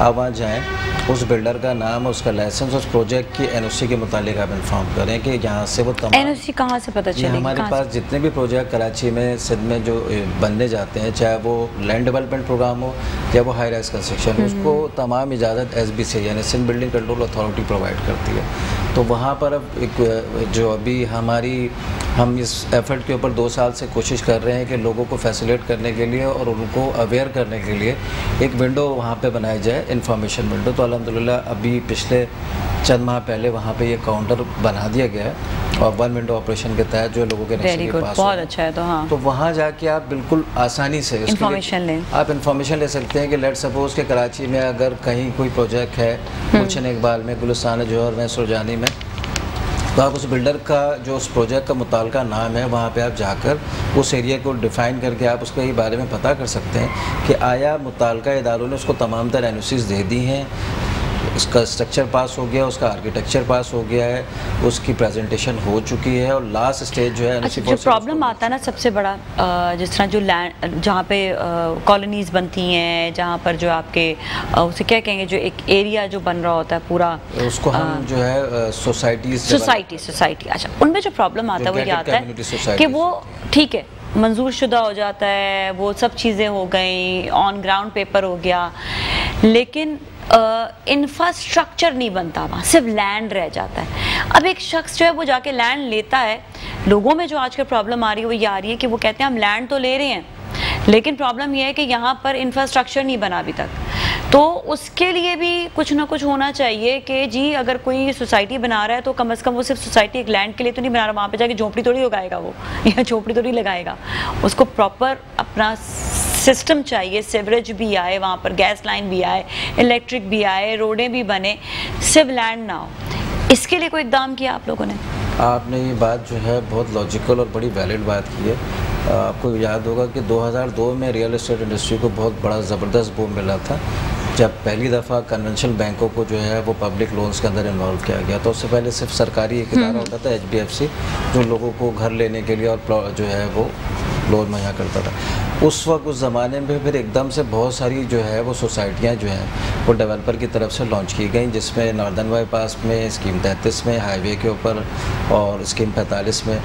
लेकिन बदकिस्मती से आज तक उसके ऊपर वही वाली बात जो आप कह रही हैं कि जो इंफ्रास्ट्रक्चर है, जिसको हम इंफ्रास्ट्रक्चर कहते हैं, जी। उस पर एस्टैब्लिश नहीं किया गया। इवन उस वक्त की बहुत सारी ऐसी सोसाइटियाँ हैं जो लोगों ने उसकी तमाम तर कीमतें अदा भी कर दी हैं और आज तक उसी हालत में है जब उसको 2004 या 5 में उनको फ़रोग किया गया था या लॉन्च किया गया था। अब इसके ऊपर बड़ी सख्ती से जो है गवर्नमेंट भी नोटिस कर रही है, वफाकी सतह पे भी और सूबे की सतह पे भी, कि जो भी डेवलपर है जो सोसाइटी इस्टेब्लिश कर रहा है उसके ऊपर एक टाइम बॉन्डिंग का क्राइटेरिया लगाया जाए और अगर वो उस पर नहीं पूरा उतरता तो उसकी लाइसेंस कैंसिलेशन या प्लेंटीज के ऊपर कोई इस तरह की लेकिन कोई अरसे का टाइम होगा या उसमें बस उसमें भी बिल्कुल जब आपकी एक ड्यूरेशन होती है कि आपने कोई प्लॉट लिया और उसका 4 साल का अगर आपके पास प्लान है पेमेंट कि आपको 4 साल में अपने लिए हुए प्लॉट की कीमत अदा करनी है, तो उसी तरीके से डेवलपर के ऊपर भी ये रिस्ट्रिक्शन होगी कि वो उसी 4 साल में इंफ्रास्ट्रक्चर को कंप्लीट करके आपकी पेमेंट के साथ आपको वो हैंड ओवर करे। अच्छा, क्योंकि जब तक इंफ्रास्ट्रक्चर नहीं होगा तो ऐसा तो नहीं होता कि बाद में चार्जेस और ज़्यादा वो आवाम से लेना शुरू कर दें? इस पर भी कोई रिस्ट्रिक्शन होनी चाहिए?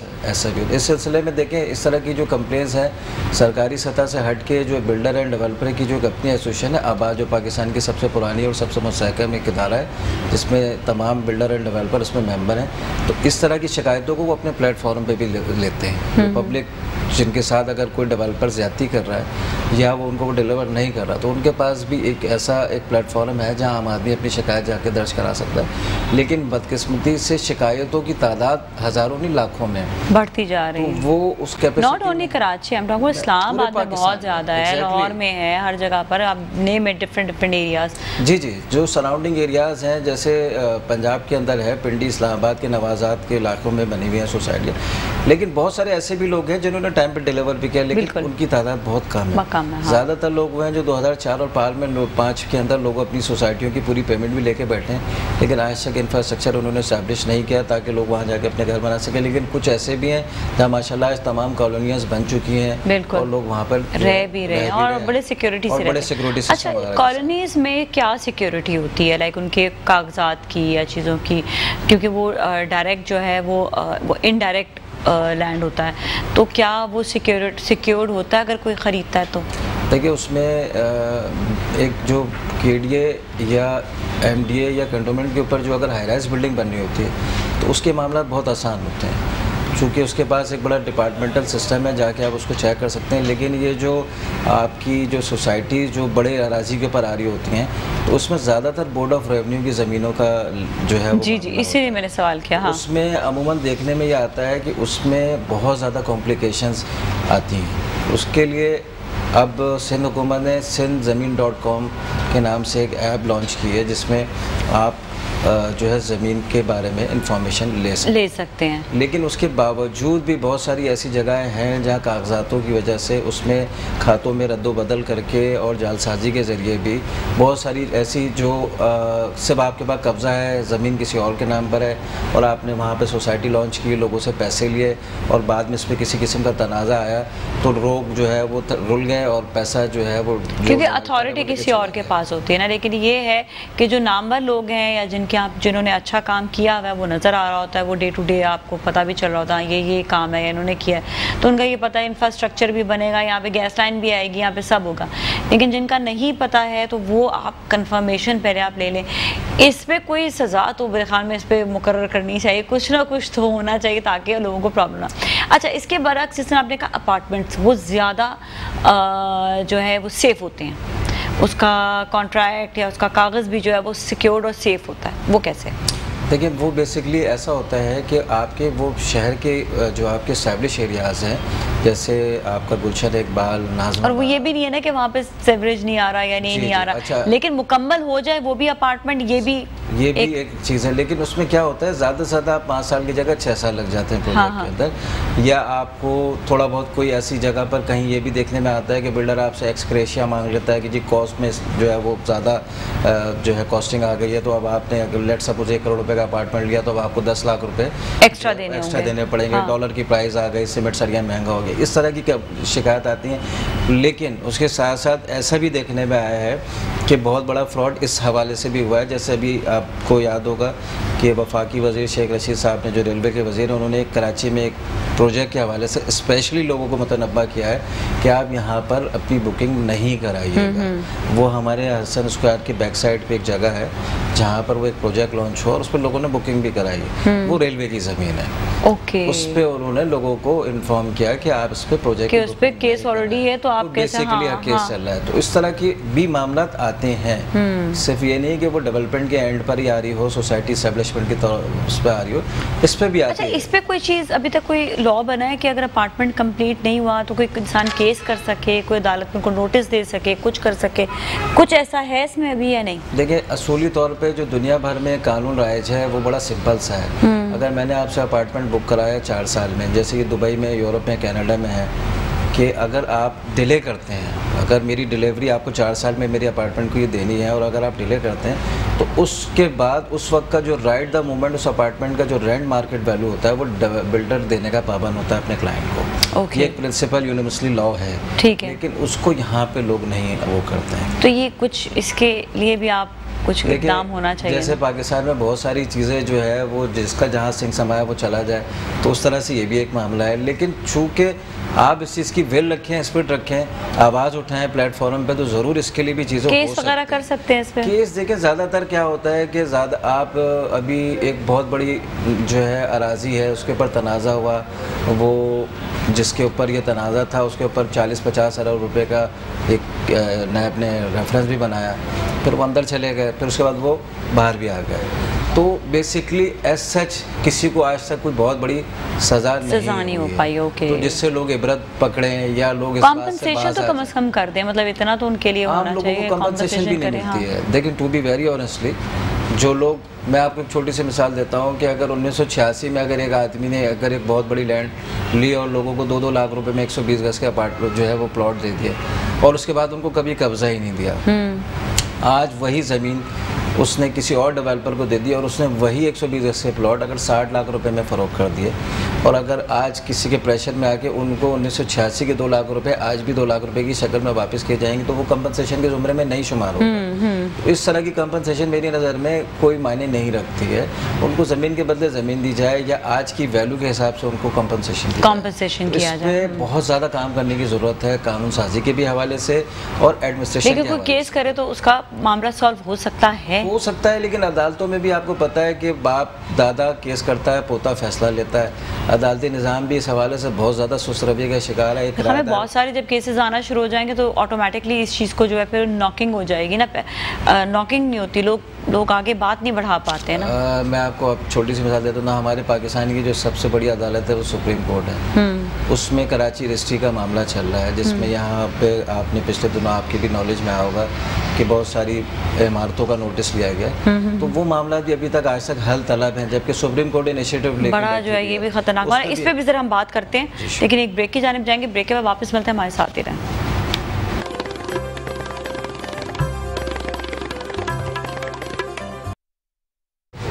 खुशामदीद एक बार फिर नाज़रीन मुस्कुराती सुबह में, और हमारे साथ अब एक ऐसी पर्सनैलिटी मौजूद है जो बहुत अच्छा काम करते हैं, बड़े वर्सटाइल एक्टर है, बहुत अच्छे दोस्त हैं। और इनकी ख़ास बात ये है कि किसी भी काम को सर अंजाम देने के लिए बड़ी मेहनत करते हैं, अपने करैक्टर पे, अपने रोल में बड़ भरपूर जिसे कहते हैं ना, उसमें क्रिएटिविटी पैदा करते हैं। तो हमारे साथ मौजूद है बहुत ज़बरदस्त actor, drama actor and very creative person Shuja समी। अस्सलाम वालेकुम जी, कैसे आप? ठीक ठाक हैं? खैरियत से? Good morning. सुबह सवेरे उठवा कर तुम्हें हम ले आए, हमने कहा आ जाओ आज तो, है ना? बेसिकली सुबह उठने का मेरा पहले से प्लान था और मुझे कहीं और जाना था। अच्छा, हमने तो खींच कर लिया था। यूं समझ लीजिए कि मैं नाज़िया मलिक का फैन हूँ। हाँ, अच्छा, तो दोस्त नहीं हो, फैन हो? दोस्त भी हूँ। अच्छा। दोस्त तो बाद में बना हूँ ना। दोस्त तो जब हम पहली मर्तबा शो में एक साथ किया था उसके बाद दोस्त बने थे। हाँ। उससे पहले तो मैं आपको देखता था, मेरी ख्वाहिश थी कि मैं आपके शो में जाऊँ। हाँ, हमेशा मतलब मेरी से गपशप रहती थी और मैं कहते थे कि कब हम जो है ना शो में मतलब साथ मतलब इंटरव्यू करेंगे। और फिर वो एक वो रहता है ना इंसान का कि आप जब, और मुझे भी बड़ा ख्वाहिश थी कि मैं इनके बारे में जानूं और पहचानूं, और फिर एक होता है आपको कि गपशप रहे, तो वही वाली बात के फिर अच्छा हुआ, मुलाकात हुई and that was so good. अच्छी पर्सनालिटी मैंने पाई। वो थोड़ी सी इंग्लिश में बोलता हूँ सुबह ही सुबह कि एक ख्वाहिश होती है इंसान की कि अच्छे लोग उसको मिले। तो कैसी इंग्लिश है मेरी? हाँ, बहुत अच्छी है। नहीं, ये इंग्लिश कहाँ गई? इंग्लिश कहाँ? इंग्लिश है तो मेरा बेसिकली यही वाली इंग्लिश थी। मेरे अब्बू है ना, एक बात बोलते थे कि हमेशा खुश रहा करो। हाँ। अच्छा, खुश रहने का फॉर्मूला मुझे कभी समझ में ही नहीं आया। हाँ। कि मैं कहता था मैं खुश कैसे रहूं। अच्छा, खुश रहने का फॉर्मूला ये है कि एक मैं प्रोग्राम देख रहा था, तो डॉक्टर जाकिर नाइक की जो था ना स्टेज, उसके ऊपर महेश भट्ट जो साहब है ना, वो स्पीच कर रहे थे। हाँ। और उन्होंने एक जुमला बोला अगर आपने खुश रहना ना, तो आपका भाई जब खुश रहेगा, आपके जो अतराफ के लोग खुश रहेंगे तो जब होंगे। तो वो चीज मेरे दिमाग में लगी कि ये है फॉर्मूला। तो अब मेरे सामने जो भी आता है, दिन में 1 से 5 लोगों को मैं हंसा देता हूँ। अच्छा, पहले भी इरफान भाई, हम पहले जब मिले थे ना शुजा से, तो इनकी पर्सनैलिटी ऐसी है कि ना ये ना रोल भी बड़े नेगेटिव करते हैं, मैं इनको बड़ा नेगेटिव भी। अच्छा। वो एस्पेक्ट है। जब मैं मुलाकात हुई एक दफ़ा, फिर मैं इनके स्टेटस में पढ़ती रही, बहुत अच्छा लिखते हैं, मतलब इनका मतलब दिमाग माशाल्लाह से बड़ा ज़बरदस्त है इस मामले में कि अच्छी बात भी करते हैं, ऑब्ज़र्व अच्छा करते हैं, चीज़ों को देखते अच्छे तरीके से, समझते अच्छे तरीके से। सो इनकी एक ये ख़ास बात जो है ना मुझे लगी कि हम ड्रामा आर्टिस्ट को उसके किरदार से ही देख रहे होते हैं हमेशा, हम उसकी रियलिटी या उसकी पर्सनैलिटी नहीं देखते।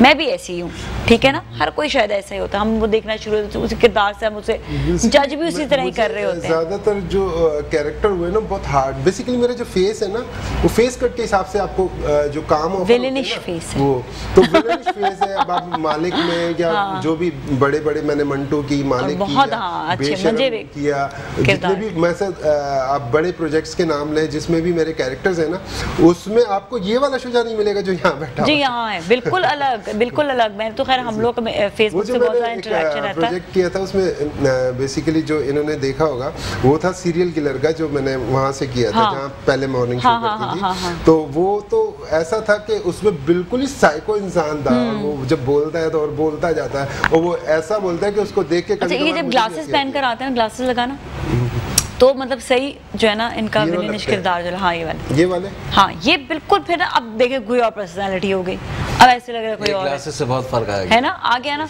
अब उतार दो भाई तुम ग्लासेस के बगैर, तुम डर लगता है कि भाई अभी कोई विलन वाला किरदार ना भी आ जाए यहाँ पर। इनसे अभी मेरी पहली मुलाकात है, बात हुई, लेकिन मुझे बड़ा इंटेलेक्चुअल और बड़ा अच्छे, वेरी इंटेलेक्चुअल। Yes yes. अच्छा, शुजा की स्कूलिंग का और मतलब क्या पढ़ा तुमने? मैंने स्कूल, मेरे स्कूल का नाम था खड्डा स्कूल।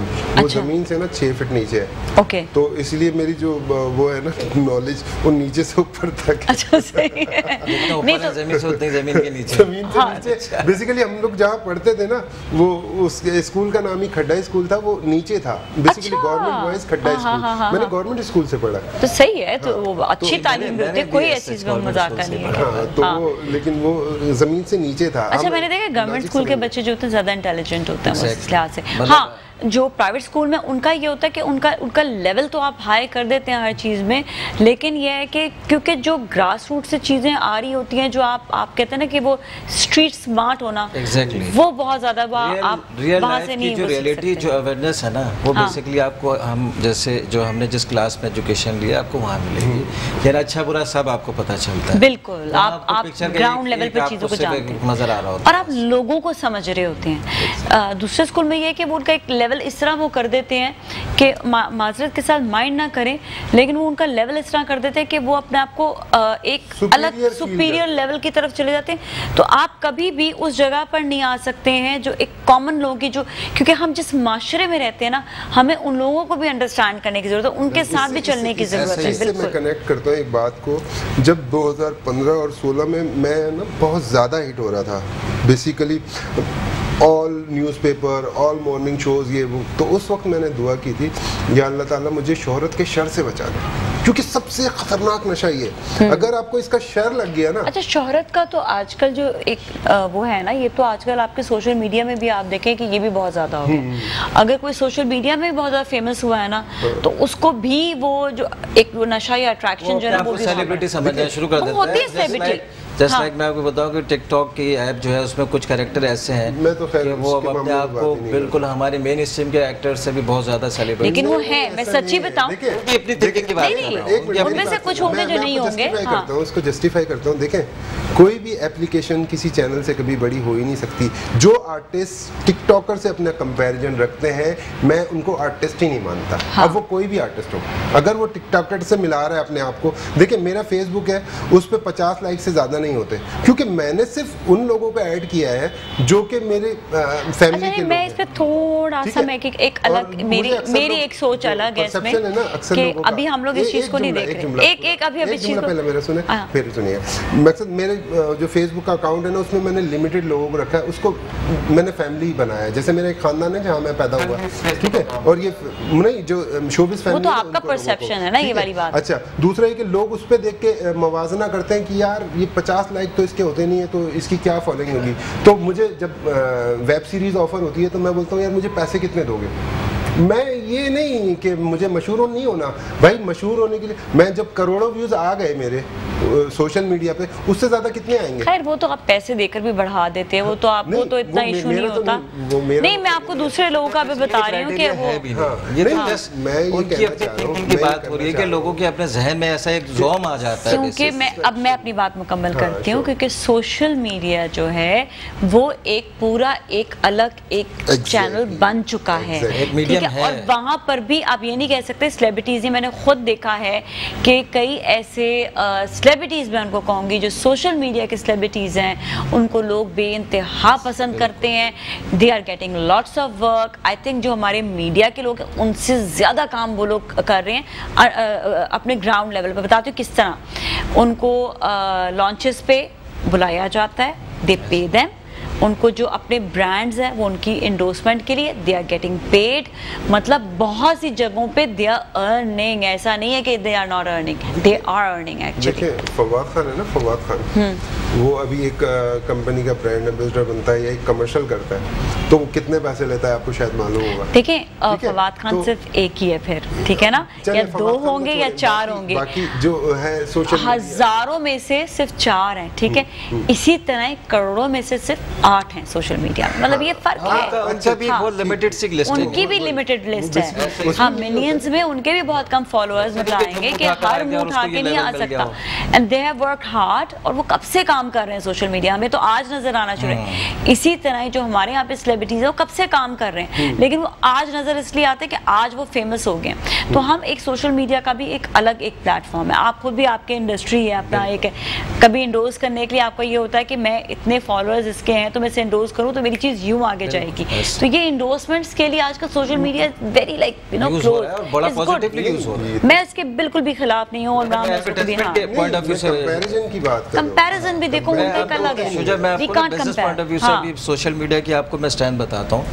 इस वक्त हमारा प्रिंट मीडिया जो है वो बिल्कुल समझ लें कि बैकफुट पे चला गया। सोशल मीडिया एक्टिविज्म जो है उसके ऊपर बिजनेस का जो टीवीसी है उसका 50% शेयर वो ले गया है। हाँ। और आने वाले वक्त में जितनी भी बड़ी बड़ी रियल एस्टेट की मार्केटिंग कंपनीज है उनका ये कहना है कि अगले 5 साल में हम अपने अपने पोर्टल्स बना के टीवीसी से बिल्कुल बैक इस पर कन्वर्ट हो जाएंगे। जी जी। तो सोशल मीडिया एक बहुत ज़्यादा पावरफुल एक अपना मीडियम बन चुका है। बिल्कुल अब बिल्कुल। इसमें हर आदमी का एक अपना कैरेक्टर है, अपना अपना एक रोल है, उसकी अपनी एक्टिविज्म है। अब जस्ट लाइक शोबिज़ एक अलग चीज़ है, हमारा रियल एस्टेट का अब ये मॉर्निंग शो बिल्कुल अलग है, लेकिन अब ये मॉर्निंग शो हम सोशल मीडिया में भी लेकर आते हैं। सोशल मीडिया से वो लोग देखते हैं जहाँ पर चैनल की रसाई नहीं होती है, या जहाँ पर लोग जो हैं वो उनके पास टाइम नहीं होता है, डे और नाइट का बड़ा वो हो जाता है कि डे टाइम पे वो काम कर रहे हैं, फिर वो शाम के वक्त या रात के वक्त शो देखते हैं। तो ये बड़ा एक प्लेटफॉर्म एक आई थिंक एक बहुत अच्छा है, हमारे लिए भी अच्छा है कि हमारे शोज जा, आपके ड्रामे जा रहे होते हैं, आप देखें अमेरिका, लंदन, हर जगह पर जहाँ पर चैनल की केबल इतनी महंगी होती है, तो वहाँ पर क्या होता है कि वहाँ पे सोशल मीडिया के जरिए देखते हैं। वो चैनल्स जो वहाँ तक नहीं पहुँच सके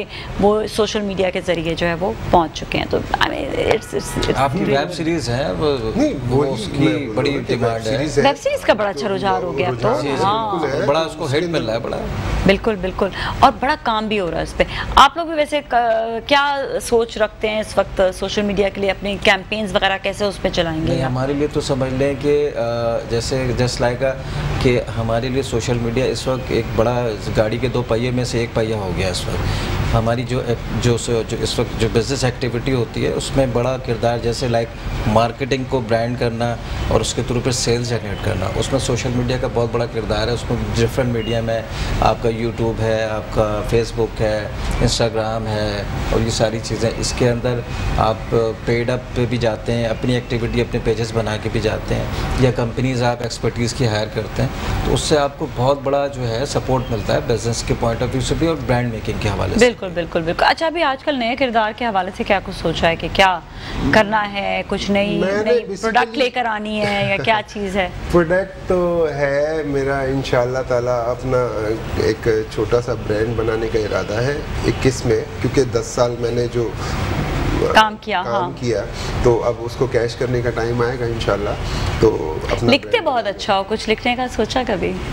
मैं अभी शो लिख रहा हूँ, एक कॉमेडी शो होगा, और फिर देखें किसको पुट करते हैं, कहाँ पुट करते हैं, तो वो सारी चीज़ें हैं। उसके अलावा लिखने का मुझे बेसिकली शौक़ नहीं है, लेकिन जब सलाहियत है, लोग कहते हैं कि यार कुछ लिखना है, तो वो फिर मैं कोशिश करता हूँ कि ऐसा कुछ लिखूँ जो कि तामीरी हो, जिससे किसी को फ़ायदा हो, तो लिख देता हूँ मैं कुछ भी जो मेरे जहन में आ रहा होता है। अच्छा, ये ख्याल कैसे आया था कि मैं जो हूँ अच्छा एक्टर हूँ, मैं काम कर सकता हूँ और मैं रोल्स अच्छे कर सकता हूँ, और नेगेटिव रोल में लोग बहुत ज़्यादा डर रहे होते हैं आने के लिए, तो शुरू से सोचा था कि मैं नेगेटिव रोल की तरफ आऊँगा, या मैं आ रहा हूँ तो इट्स ओके? मैं आपको बताऊं जो कि सच है।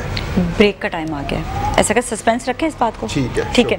ब्रेक के बाद शुजा हमें बताएंगे कि आखिर रोल जो सिलेक्ट किया तो उसमें कोई डर भी था या नहीं था, या फिर का नहीं काम है, करना है। देखते हैं, सुनेंगे भी और देखेंगे भी। शुजा के साथ हम, मैं, इरफान साहब हमारे साथ हैं, आप हमारे साथ हैं। ब्रेक की जानिब जाएंगे, ब्रेक के बाद वापस मिलेंगे, हमारे साथ ही रहें।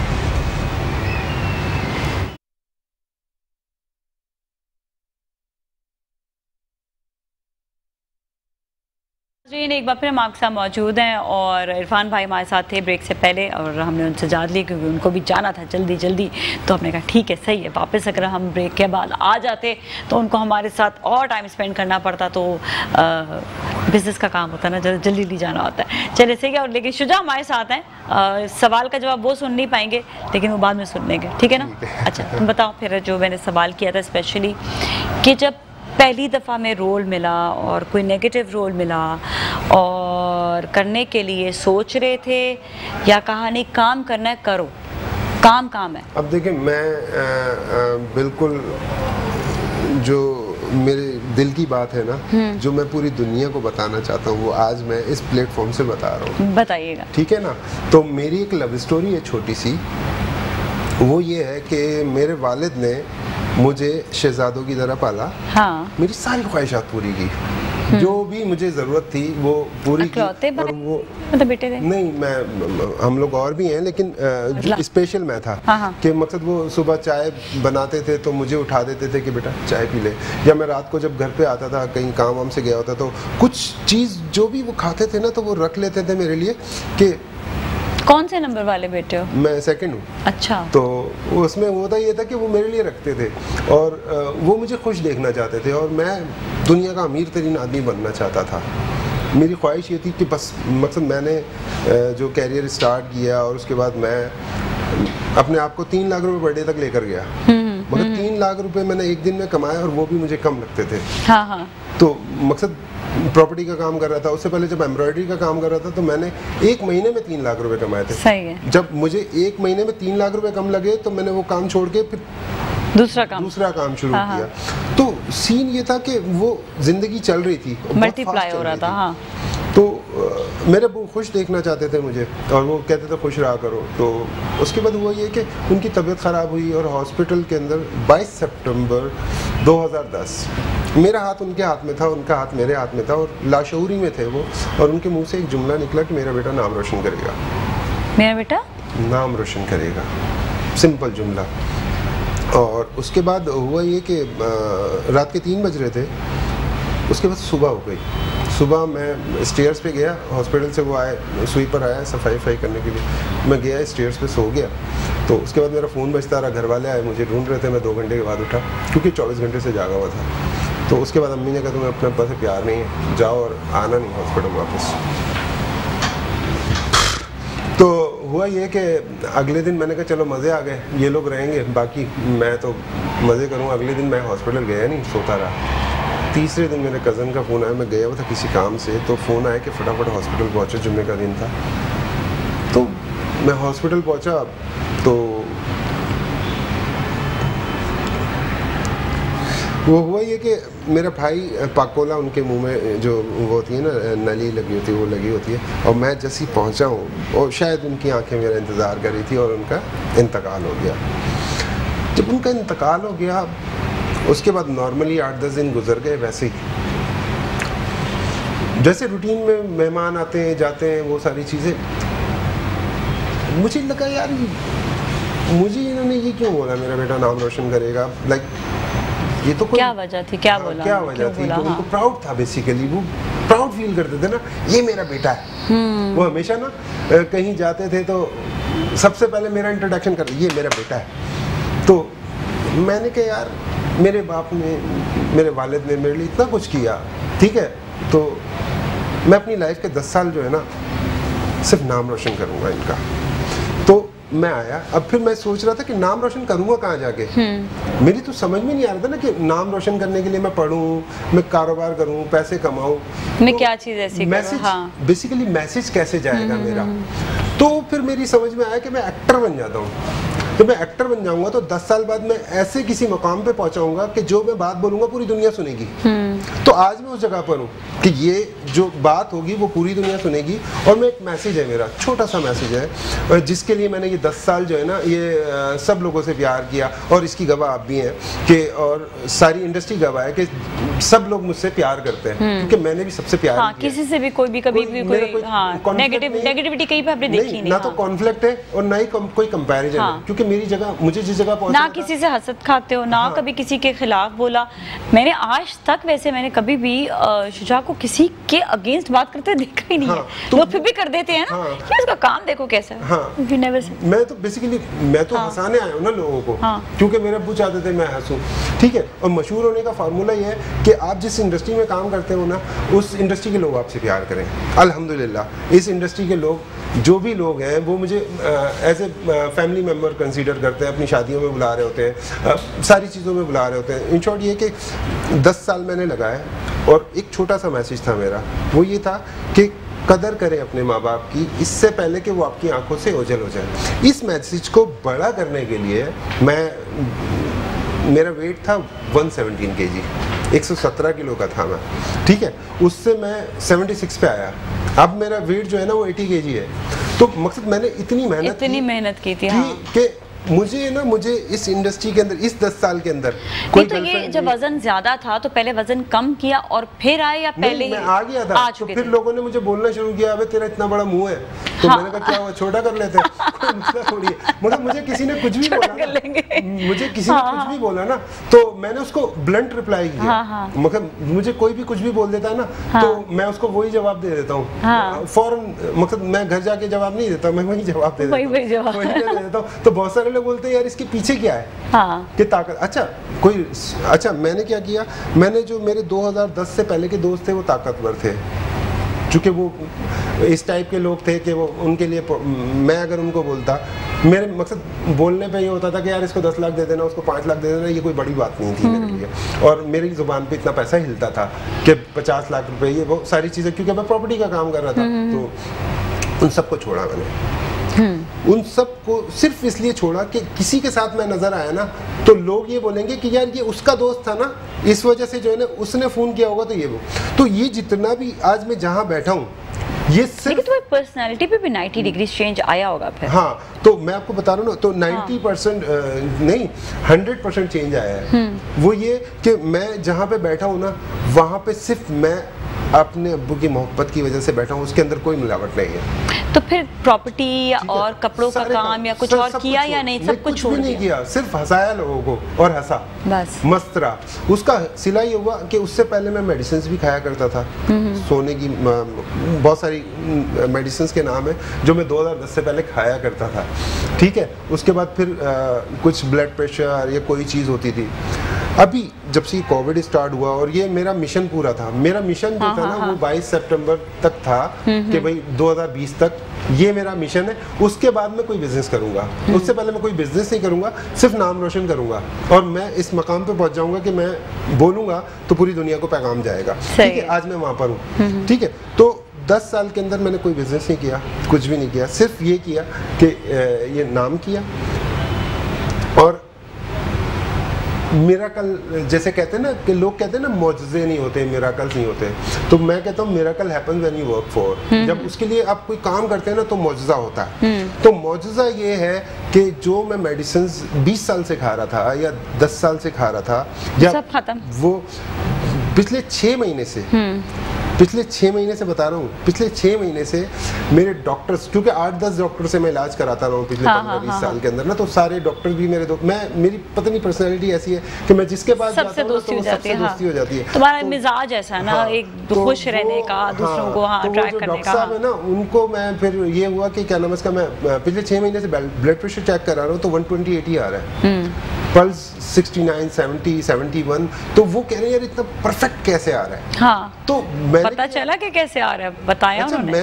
मैं खुद हैरान कि यार ये मकसद मतलब कैसे हुआ, कैसे इतना कंट्रोल कैसे हो गया, ये मिशन पूरा हो गया ना, मैं खुश हो गया ना। मेरा जो वो था लाइफ का एक कोई गोल था कि एक जगह पहुंचना है, वहां पहुंच गया ना मैं। अच्छा, बस तो मैं खुश रह गया। अच्छा, दूसरा है कि मैं खुश रखता हूँ लोगों को, कॉमेडी करता रहता हूँ, हंसाता रहता हूँ। किसी के पास भी जो मेरे सामने आता है ना, दिन में 5 लोगों को हंसाता हूँ, जो सामने आएगा उसको हंसा दूंगा मैं। वो फेसबुक पे हो, वो व्हाट्सएप पे हो, वो फ्रूट वाला हो, वो कोई एंकर हो, प्रोड्यूसर हो, डायरेक्टर हो, जो सामने आ गया ना उसको हंसी आनी है। अच्छा, तो वो सारी चीजें तो हुआ ये कि कैनवस के ये जो मौजज़ा ये हुआ कि मैं खुद हैरान हो गया कि यार मकसद मैं मेडिसिन नहीं खा रहा हूँ। हाँ। और मैंने फिर डॉक्टर को फ़ोन किया, फिर बोले यार ऐसे कैसे, फिर चेक किया, फिर मैंने क्या किया, मैंने सुबह में हलवा पूरी, हाँ ठीक है, और रात में 2 पराठों के साथ सालन खा रहा हूँ। हाँ। सही? अभी परसों की बात बता रहा हूँ मैं आपको, ख्याल रखो अपना। नहीं, ख्याल की बात नहीं, मैं एक्चुअली चेक कर रहा हूँ, लेकिन मुझे कुछ हो ही नहीं रहा, अल्हम्दुलिल्लाह। तो मैं I feel like a kid, क्योंकि मैंने ये 10 साल जो है ना अपनी लाइफ के निकाल दिए थे ना एक मिशन के लिए, ये निकाल दिए, अब मैं 0 पे आ गया। अब मैं 0 से वैसा ही फील कर रहा हूँ जैसे कि मैं मतलब जैसे बचपने में फील करता है ना इंसान, कि बच्चा फील करता है, उसको मजा आता है, हर चीज में मजा आता है। मुझे चाय पीने में मजा आ रहा है, मुझे खाने में मजा आ रहा है। तो तुम्हें ऐसा लग रहा है तुमने वो गोल्स पूरे कर लिए इसलिए मजा आ रहा है, या कोई नए गोल की तरफ जा रहे हो इसलिए मजा आ रहा है? देखें, वो तो गोल पूरे हो गए मेरे, ठीक है ना, वो जो मिशन था वो तो पूरा हो गया। अब चूंकि एक चीज और समझ में आई, वो ये समझ में आई कि यार मैं वैसे ही लोगों को हंसाता हूँ, तो क्यों ना कोई शो किया जाए कि कोई ऐसा शो जो भंडारी टाइप हो, लाइक उसका नाम भी कुछ ऐसा हो हाँ, कि मजेदार किस्म का हो, तो उसमें ये कि अगर कोई 5 मिनट, और मैं रोज नहीं करूंगा, डेली नहीं करूंगा कोई भी शो, मैं हफ्ते में एक दफा करूंगा। मेरा जो अपना टारगेट है ना, वो बेसिकली रोज के लिए तो इतने सारे आइडियाज भी नहीं ला सकते ना। अगर सही है, हफ्ते में एक दफा ही सही रहता है। फिर ऐसा कोई शो करोगे तो उसके लिए चलो भाई इस पे बात मजीद करते हैं कि आखिर वो शो है क्या, ज्यादा नहीं पूछेंगे, और क्योंकि ऐसा ना हो कॉन्सेप्ट आगे कहीं चला जाएगा। नहीं, कोई कर नहीं सकता, क्योंकि वो मेरी जाती जिंदगी से रिलेटेड मजाक, वो भी तुम्हारी अपनी। अच्छा, एक बड़ी यहाँ क्लोज एक चीज, ठीक है। अभी हम जाएंगे ब्रेक की जाने, ब्रेक के बाद वापस मिलेंगे, बात करेंगे शुजा से मजीद, हमारे साथ ही रहें।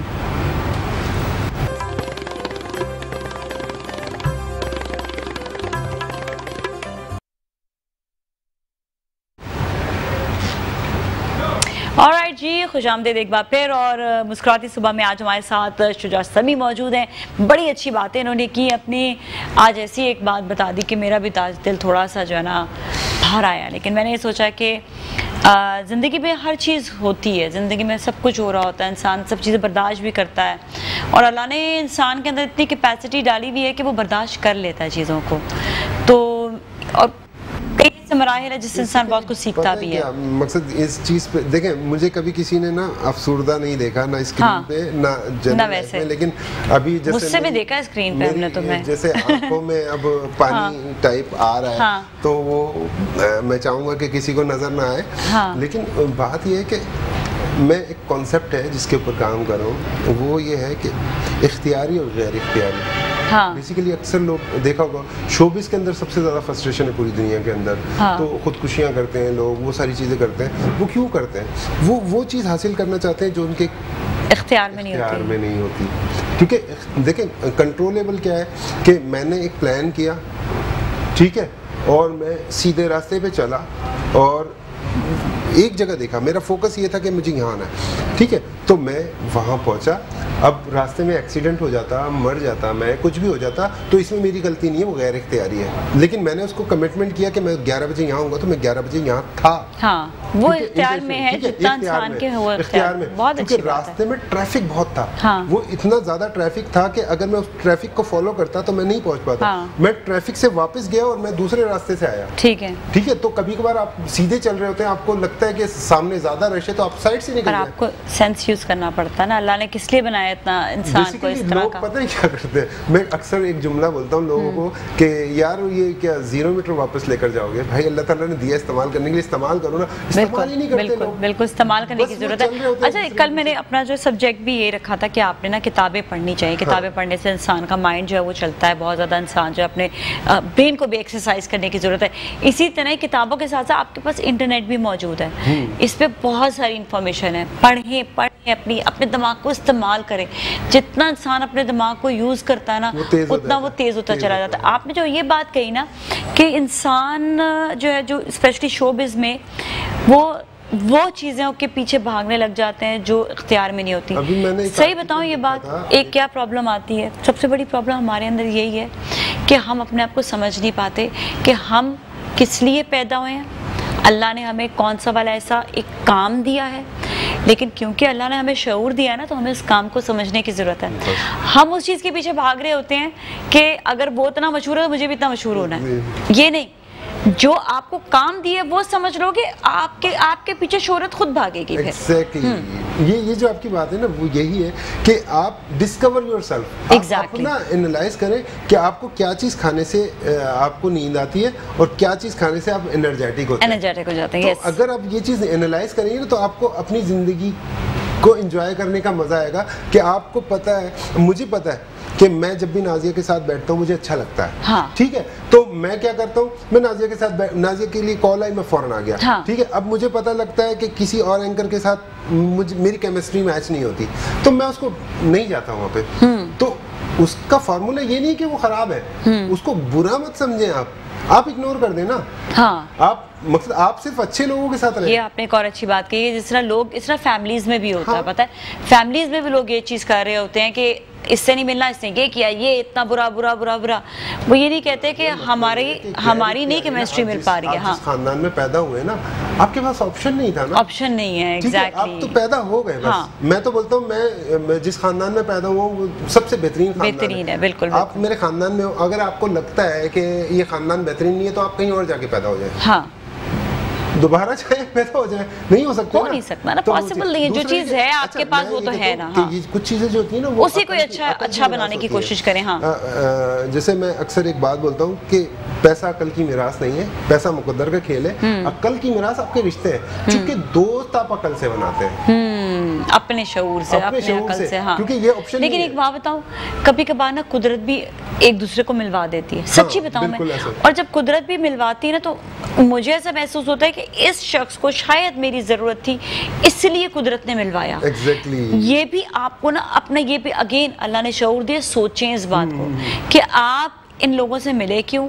आप इन लोगों के साथ उठे बैठे क्यों, अब वहां पर आपने किधर डिस्टेंस रखना है, किधर किसी की मदद करनी है, किधर आपने जो है वो अब आपके ऊपर डिपेंड करता है। सर्कल सिस्टम क्या है कि आप होस्ट हैं, ठीक है, मैं होस्ट नहीं हूँ, तो आप मुझे अपने शो में बुलाएंगी। हाँ, मैं आपको नहीं बुलाऊंगा। हाँ, क्योंकि मैं तो होस्ट नहीं हूँ। एग्जैक्टली, ठीक है ना, तो मैं एक्टर हूँ। अब मुझे कोई लड़की या लड़का अप्रोच करता है कि सर हमें एक्टिंग करनी है, तो मैं उनके लिए काम करता हूँ, मैं उनको बताऊंगा कि बेटा यहाँ जाओ, यहाँ जाओ, यहाँ जाओ। हाँ, ठीक है, मुझे अगर एंकरिंग करनी होगी तो मैं आपके पास जाऊंगा। अब आप एंकर है, अब आपको ये सीट चाहिए तो आप प्रोड्यूसर्स के पास जाएंगी, प्रोड्यूसर चैनल पे करेगा। ये सर्कल सिस्टम है। तो हम अपने हिस्से की नेकी करें ना, जो अपने हिस्से का काम है, बेसिकली प्रोफेशनलिज्म और हमारे यहाँ जो है ना इमोशन और प्रोफेशंस को मिक्स कर दिया जाता है। यस यस, तो ये दोनों चीज़ें अलग हैं, इमोशंस अलग हैं। आप मेरी बहुत अच्छी दोस्त हैं, आपकी रिस्पेक्ट अपनी जगह पर है, लेकिन मैं हूँ एक्टर। अगर मुझे आप एक्टर वाला प्रोटोकॉल नहीं देंगी तो मैं आपके साथ नहीं हूँ, नहीं हो सकते। बिल्कुल सही बात है। तो अब लोग ये चाहते हैं कि आप हमारे दोस्त हो तो बस ठीक है, मतलब दोस्त हूँ, लेकिन मेरा जो काम है, मैंने जो 10 साल लगाए हैं वो इसलिए थोड़ी लगाए हैं, या तो आप मेरे 10 साल से पुराने नहीं। आप देखिए, जैसे हमारी भी फ्रेंड है, आपकी भी फ्रेंड है, हम अपने फ्रेंड सर्कल में बिल्कुल अलग होते हैं। जब मैं अपने काम में होती हूँ, अपने सैलून में, मैं बिल्कुल अलग होती हूँ, ठीक है। जब मैं यहाँ पर होती हूँ तो मेरी एक अलग एक अप्रोच होती है, लेकिन आपसे कोई दोस्ती इसलिए करे कि आप उसके काम आएंगे कल को। ठीक है, एक लेवल तक तो इंसान किसी की मदद कर सकता है, बिल्कुल, लेकिन आप बियॉन्ड नहीं जा सकते। बियॉन्ड नहीं, समटाइम्स आपकी अप्रोच में भी नहीं होता, मतलब मेरी अप्रोच में भी कई चीजें नहीं होती। मैं आपको एक बात बताऊं, अभी का एक मैं डिस्कस नहीं करता हूँ, लेकिन मैं जितने भी काम करता हूँ ना वो कभी फेसबुक पे नहीं डालता। जो भी मैंने जिसके साथ किया है ना, डाला करें, हमें पता चलेगा नहीं डालता। लेकिन अभी एक जो मैं प्रॉपर्टी का काम करता था, तो मेरा एक दोस्त था, उसने मुझे एक काम बोला है। हाँ, उसकी बेटी की शादी है। हाँ, ठीक है, उसकी वजह से मैं थोड़ा सा परेशान हुआ। मैंने कहा यार अभी जो हालात चल रहे हैं, शादी में 4-5 लाख तो लगेंगे। हाँ, ठीक है, तो मुझे 4-5 लाख रुपए चाहिए, उसके लिए मैं भागदौड़ कर रहा हूँ। हाँ, ठीक है, लेकिन ये नहीं कि मैं उधार मांगूंगा कि भाई मुझे दे दो, या मैं किसी एनजीओ के पास जाऊंगा। मैं कोई काम करूंगा, अल्लाह ताला मुझे देखा तो मैं उसको दे दूंगा। हाँ, उसको मैंने बोला कि देखो मेरे पास पैसे नहीं है, हाँ, ठीक है, लेकिन तुम फिक्र नहीं करो, मैं कर दूंगा। हाँ, मैं कोशिश करूंगा ना कहीं से कर दूंगा। तुम जो प्रेशर दे रहे हैं, तुम्हारी बेटी के जो वो ससुराल वाले प्रेशर दे रहे हैं, उनको 2 महीने के बाद का हाँ कर दो, मैं 2 महीने में कर दूंगा कहीं ना कहीं से। तो ये बोलने वाली बात नहीं है, लेकिन बात ये है कि कभी कभार इंसान के इख्तियार में नहीं होता, तो डिप्रेशन होता है, कहते यार अल्लाह ताला ने इसको मेरे पास भेजा और मैं इसके काम नहीं आ रहा। अच्छा, अब अगर मैं किसी से मांगता हूँ पैसे, तो लोग बोलेंगे यार ये तो मांग रहा है कुछ ऐसी चीज है। हाँ, क्योंकि मैंने तो कभी और आप नाम नहीं ले सकते आगे किसी का कि इसको हेल्प की जरूरत है, वो लोग भी हाँ सफेद पोश होते हैं। वो जो बंदा है वो पैसे इस कंडीशन पे नहीं मांग रहा कि उसकी हेल्प की जाए, वो इस कंडीशन पे मांग रहा है उधार दे दे। उसकी जो बीसी मिलनी थी इस महीने के अंदर, वो कोविड की वजह से लेट होके जुलाई में चली गई, वो 8 महीने बाद वो वापस दे देगा पैसे। अच्छा, ठीक है, लेकिन मैं उसको उधार देने की कंडीशन में भी नहीं होगी। अच्छा, आपने जिस तरह कहा कि पहले आप बहुत ज़्यादा अर्न करते थे, रियल एस्टेट में थे, कपड़ों का किया काम, हर चीज़ में, तो वो टाइम याद नहीं आता कि अभी जो है जो शोबिज़ है उसके हालात थोड़े से वैसे ही डाउन हुए हुए हैं और इतना काम नहीं है इस वक्त, जो है कोविड की वजह से ड्रामाज रुक गए हैं, बहुत सारी चीज़ें रुक गई हैं, तो वो जो वो टाइम था उस पे आप इन दोनों को पैरेलल लेके चलो, वो भी काम करो साथ में, ये भी करो। हाँ, नहीं उसकी वजह ये है कि देखें हर इंसान की ना सेटिस्फेक्शन होती है, प्रायोरिटीज़ होती हैं। मेरा शायद ये बहुत अच्छी आदत है कि मैं अपनी लाइन पे चलता हूँ, अपनी लाइन पे चलता हूँ। मकसद मुझे कोई कितने भी लोगों ने रास्ता दिखाया, पिछले 10 साल के अंदर मुझे बहुत सारे लोगों ने बोला यार तू डायरेक्टर बन जा, यहाँ से पैसे मिलेंगे, वहाँ से पैसे मिलेंगे। मैं पैसे के पीछे भागा ही नहीं, क्योंकि मुझे पैसे नहीं चाहिए थे, मुझे वो मोहब्बत चाहिए थी जो लोग दिल से दें। ठीक है, तो उसके लिए मैं वर्क कर रहा था, मैं काम के लिए नहीं। देखें मैं किसी भी प्रोडक्शन हाउस में, मैं आपको गारंटी से कह सकता हूँ, ये बात ऑन एयर कह सकता हूँ, मैं जिस प्रोडक्शन हाउस में जाके खड़ा हो जाऊंगा ना वो मुझे काम देगा। अच्छा, मगर इतने कॉन्फिडेंस से कोई भी एक्टर नहीं, वो तो है, आपका काम ही ऐसा है। ऐसे किरदार मिलते भी नहीं है ना। हाँ। ऐसे किरदार बड़ी मुश्किल से मिलते हैं। मैं मतलब जो बंदा हंसा भी रहा हो, फिर मैंने कभी पिछले 10 साल के अंदर कोई भी डायरेक्टर, प्रोड्यूसर, कोई भी प्रोडक्शन का बंदा ये मुझे नहीं कह सकता कि मैंने सेट पे किसी को बोला है यार मुझे ये खाना है, वो खाना है। हाँ। जो ENG के लोगों के लिए खाना है ना, मैं उनके साथ बैठ के खा लूंगा, मुझे टेंशन नहीं है। हाँ। दूसरी बात, मैं कभी लेट नहीं पहुंचता। हाँ। मैं ऑन टाइम होता हूँ। सही है। अब बताएं किस सूरत में मुझे कास्ट नहीं करेंगे वो। मैं काम अपना जो काम करता हूँ वो ईमानदारी से करता हूँ, उसके अलावा मस्तियाँ करता हूँ। ठीक है। तो बात ये है कि क्या नाम इसका, मुझे ये जो चीज़ है ना पैसे वाली, ये तो मैं निकाल चुका था ना अपनी लाइफ से, 10 साल के लिए निकाल चुका था। अब दोबारा से क्या अब मूड है कि दोबारा से? नहीं, तो डेफिनेटली जिंदा अब कोई भी लाइक लड़की से मेरी शादी होगी तो वो क्या बोलेगी कि आप कुछ कमाते नहीं, हंसाते हैं। इसलिए ज्यादा ख्याल आ रहा है कि अब तो जी कमाई वाले। नहीं, शादी तो करनी है ना बेसिकली। मैं तो कर लेता शादी, लेकिन हुआ ये कि क्या नाम इसका, ये एक मिशन आ गया था बीच में, तो मैंने उसमें ना मैंने किसी के साथ। चलो अब ये कि अब तुम्हारा एक फोकस हो गया कि अब मैंने ये भी करना है काम, और साथ में जो अब हाँ लाइफ में एक डिफरेंट चेंज भी लेकर आना है और अपना घर बनाना है। जी क्या कह रहे हैं? अच्छा हमारे पास टाइम है अभी, ठीक है। हाँ। अच्छा अब तुम्हारा स्टार क्या है? कैंसर। और डेट ऑफ बर्थ? 5 जुलाई। माशाल्लाह। अच्छा, कैंसेरियंस का ये होता है, ये बड़े अटैच्ड होते हैं। अगर कोई इनके साथ मतलब कोई एक अच्छा दोस्त हो या और अपना, लेकिन इनकी एक सोच होती है अपनी, लेकिन बात कि अपनी सोच के हिसाब से चल रहे होते हैं। किसी के पास एक अच्छा दोस्त हो, तो मेरे पास तो अच्छे दोस्तों का जुम्मा बाजार है। अपने सेंसिटिव होते हैं अपने फ्रेंड्स के लिए, अपनी चीजों के लिए, अपने इर्द गिर्द लोगों के लिए।